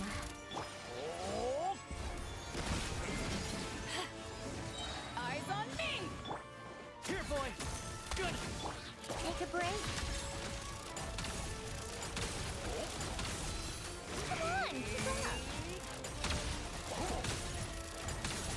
A spot of tea time entertainment.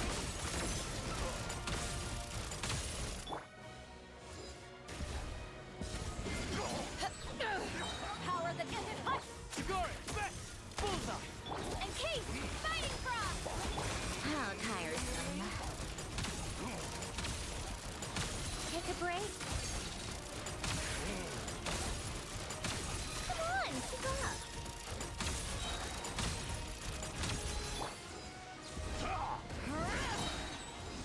Eyes on me! It's dog eat dog!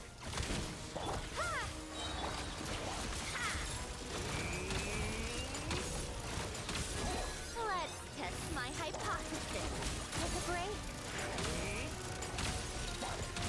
How tiresome.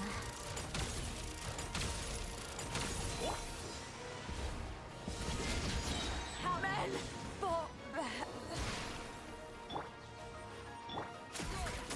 Good!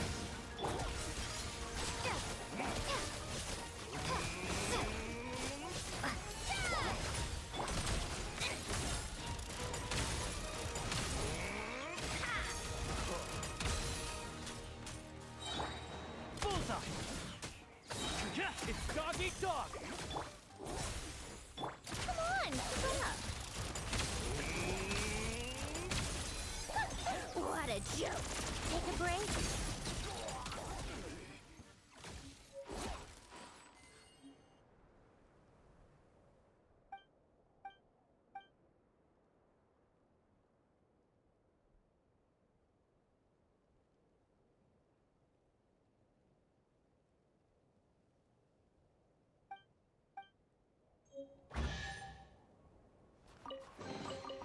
So, what's inside? Not that I care.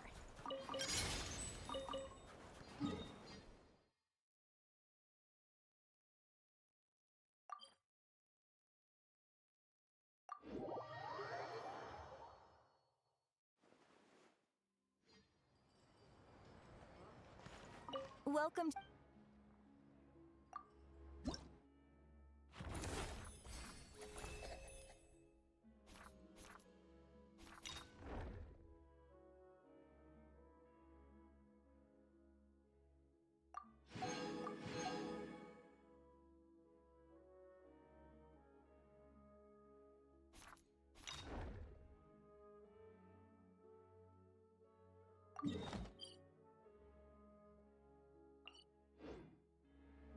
Welcome to the...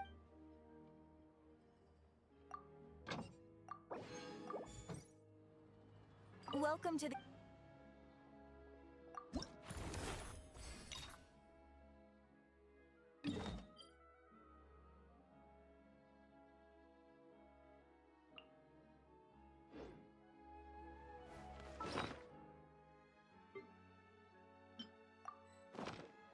Welcome to...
Come on, keep up.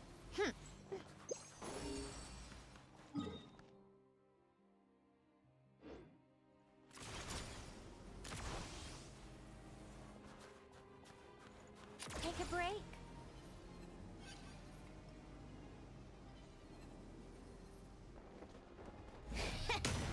Come on, keep up. Take a break.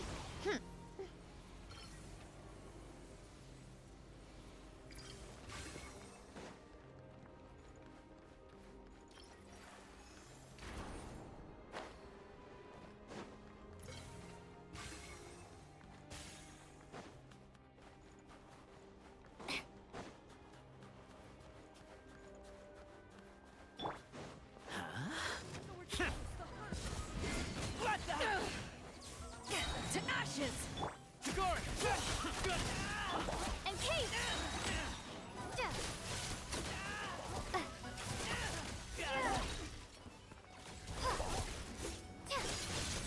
Fighting Frost!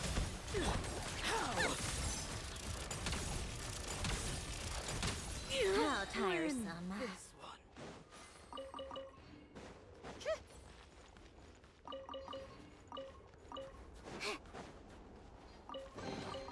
Huh?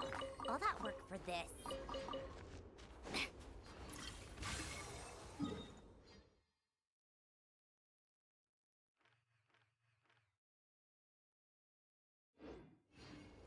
Take a break.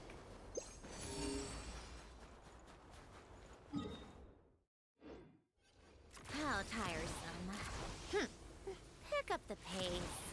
Pick up the pace.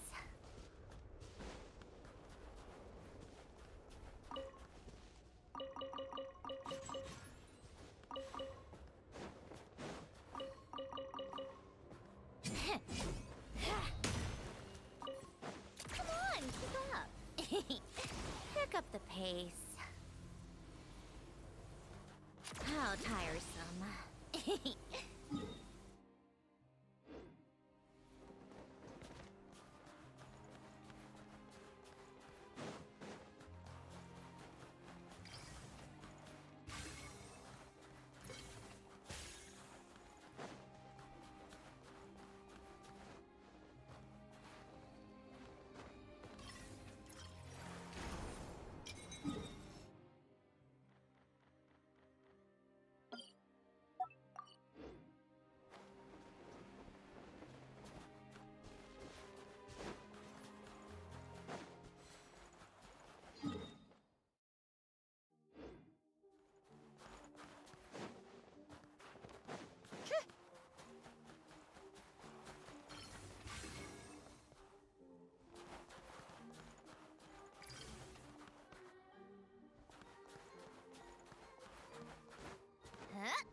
Cha!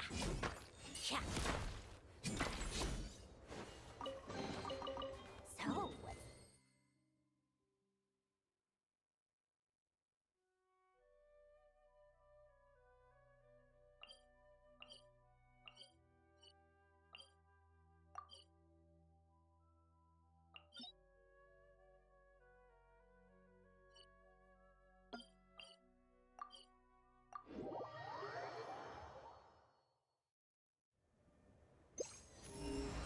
come on, keep up.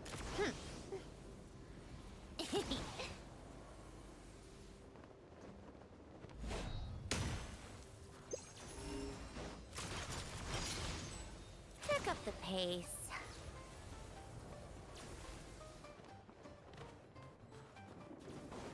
How tiresome.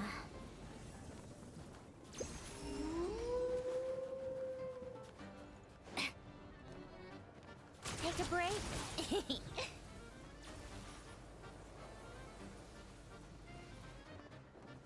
Yeah.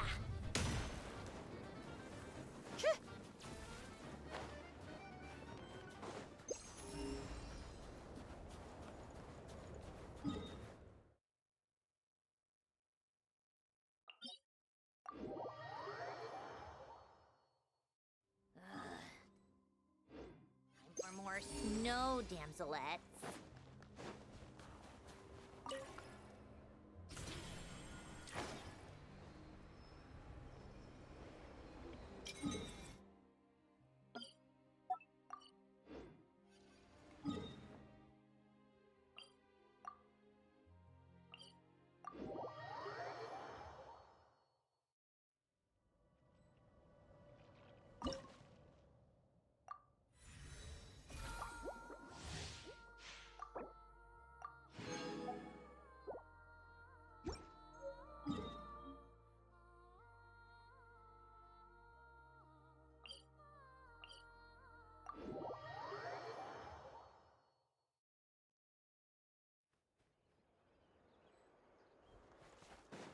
How tiresome.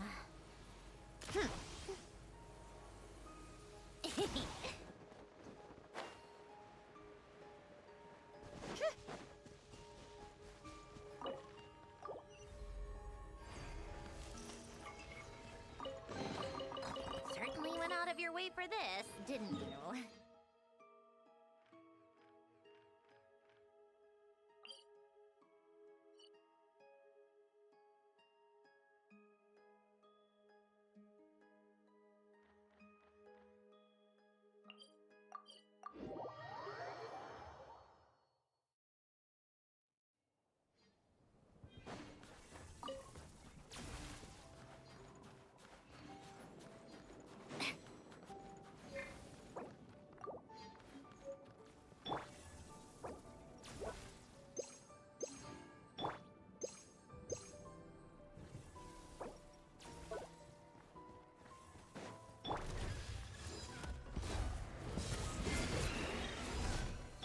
One down! To guard! Back! And Kate! Eyes on me!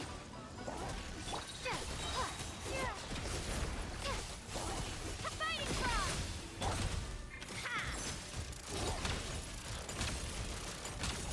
A spot of tea time entertainment. Take a break?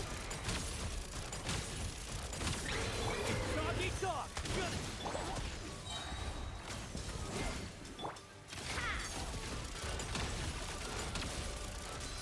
Come on, keep up.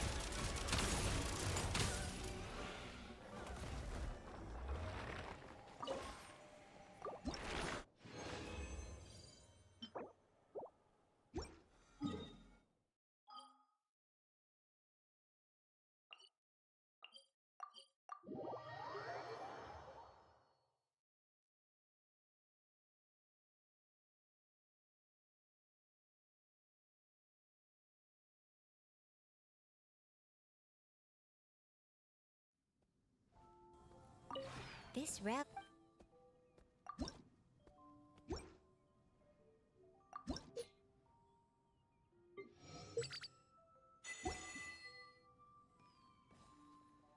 If you ever...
for more snow, damselette. How tiresome.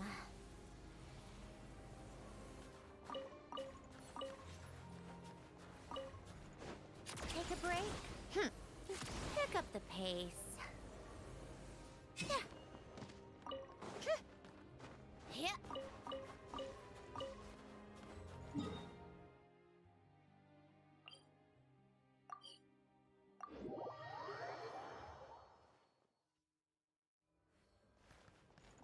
Come on, keep up.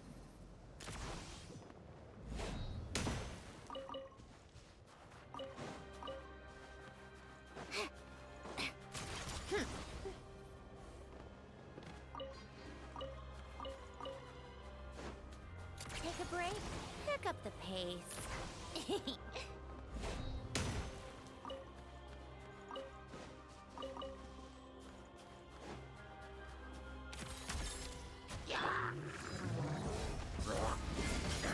Eyes on me!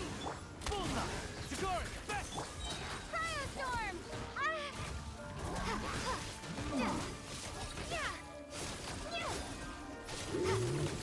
Fighting frog!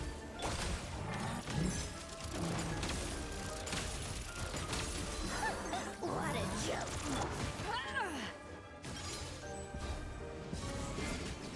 Power that ended Haishan! Here, boy!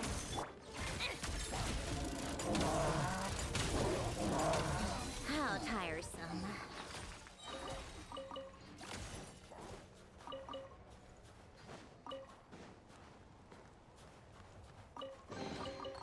So, what's inside? Not that I care. Take a break.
this.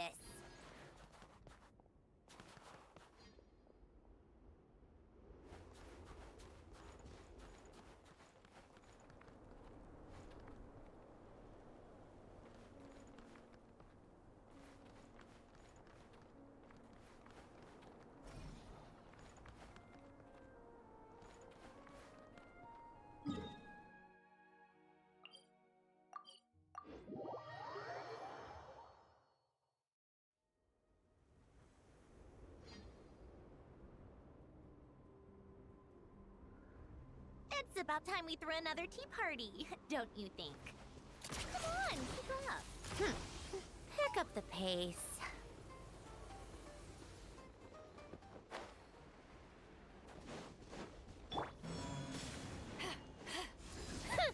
Big mistake.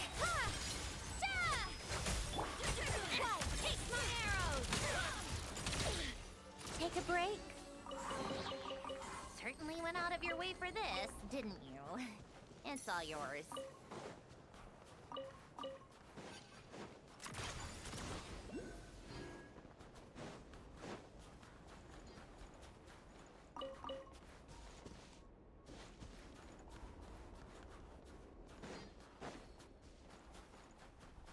How tiresome.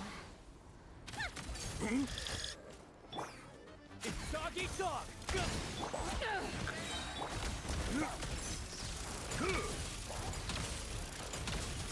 on, keep up.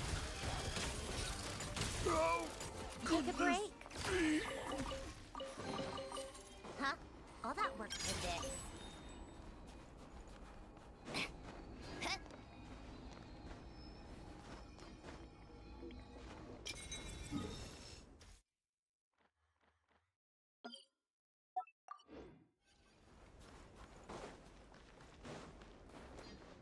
How tiresome.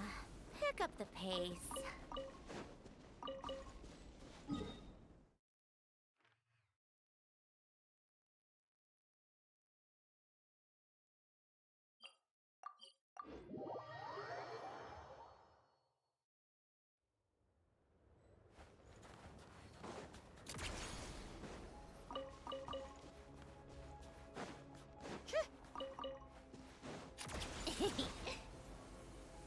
Pick up the pace.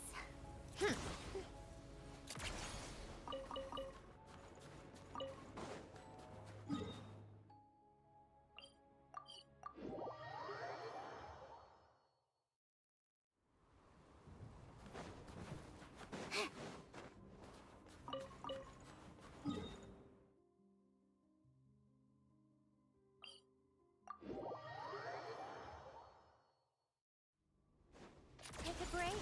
Pick up the pace. How tiresome. Take a break.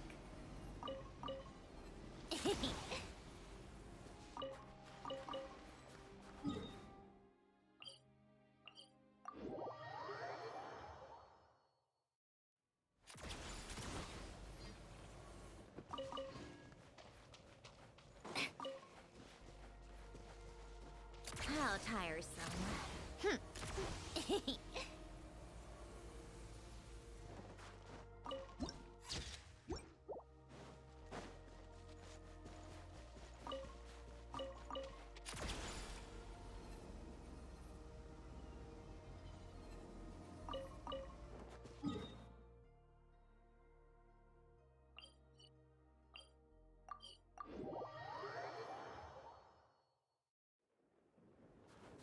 Come on, keep up. Pick up the pace.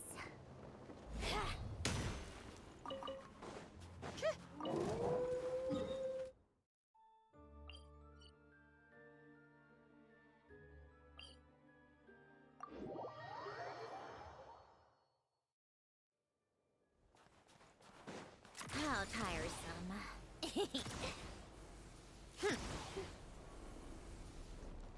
Take a break. Pick up the pace.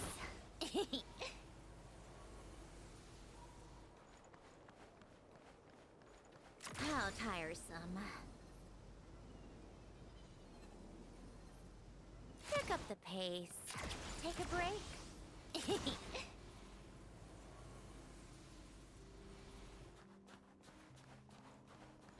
Yeah. How tiresome. Pick up the pace.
Take a break? Yeah. One down! Sigora, back! Cryostorm! Yeah!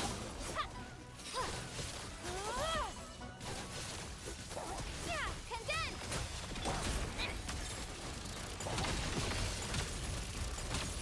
Let's test my hypothesis. Come on, keep up. Eyes on me! It's dog eat dog! Gonna...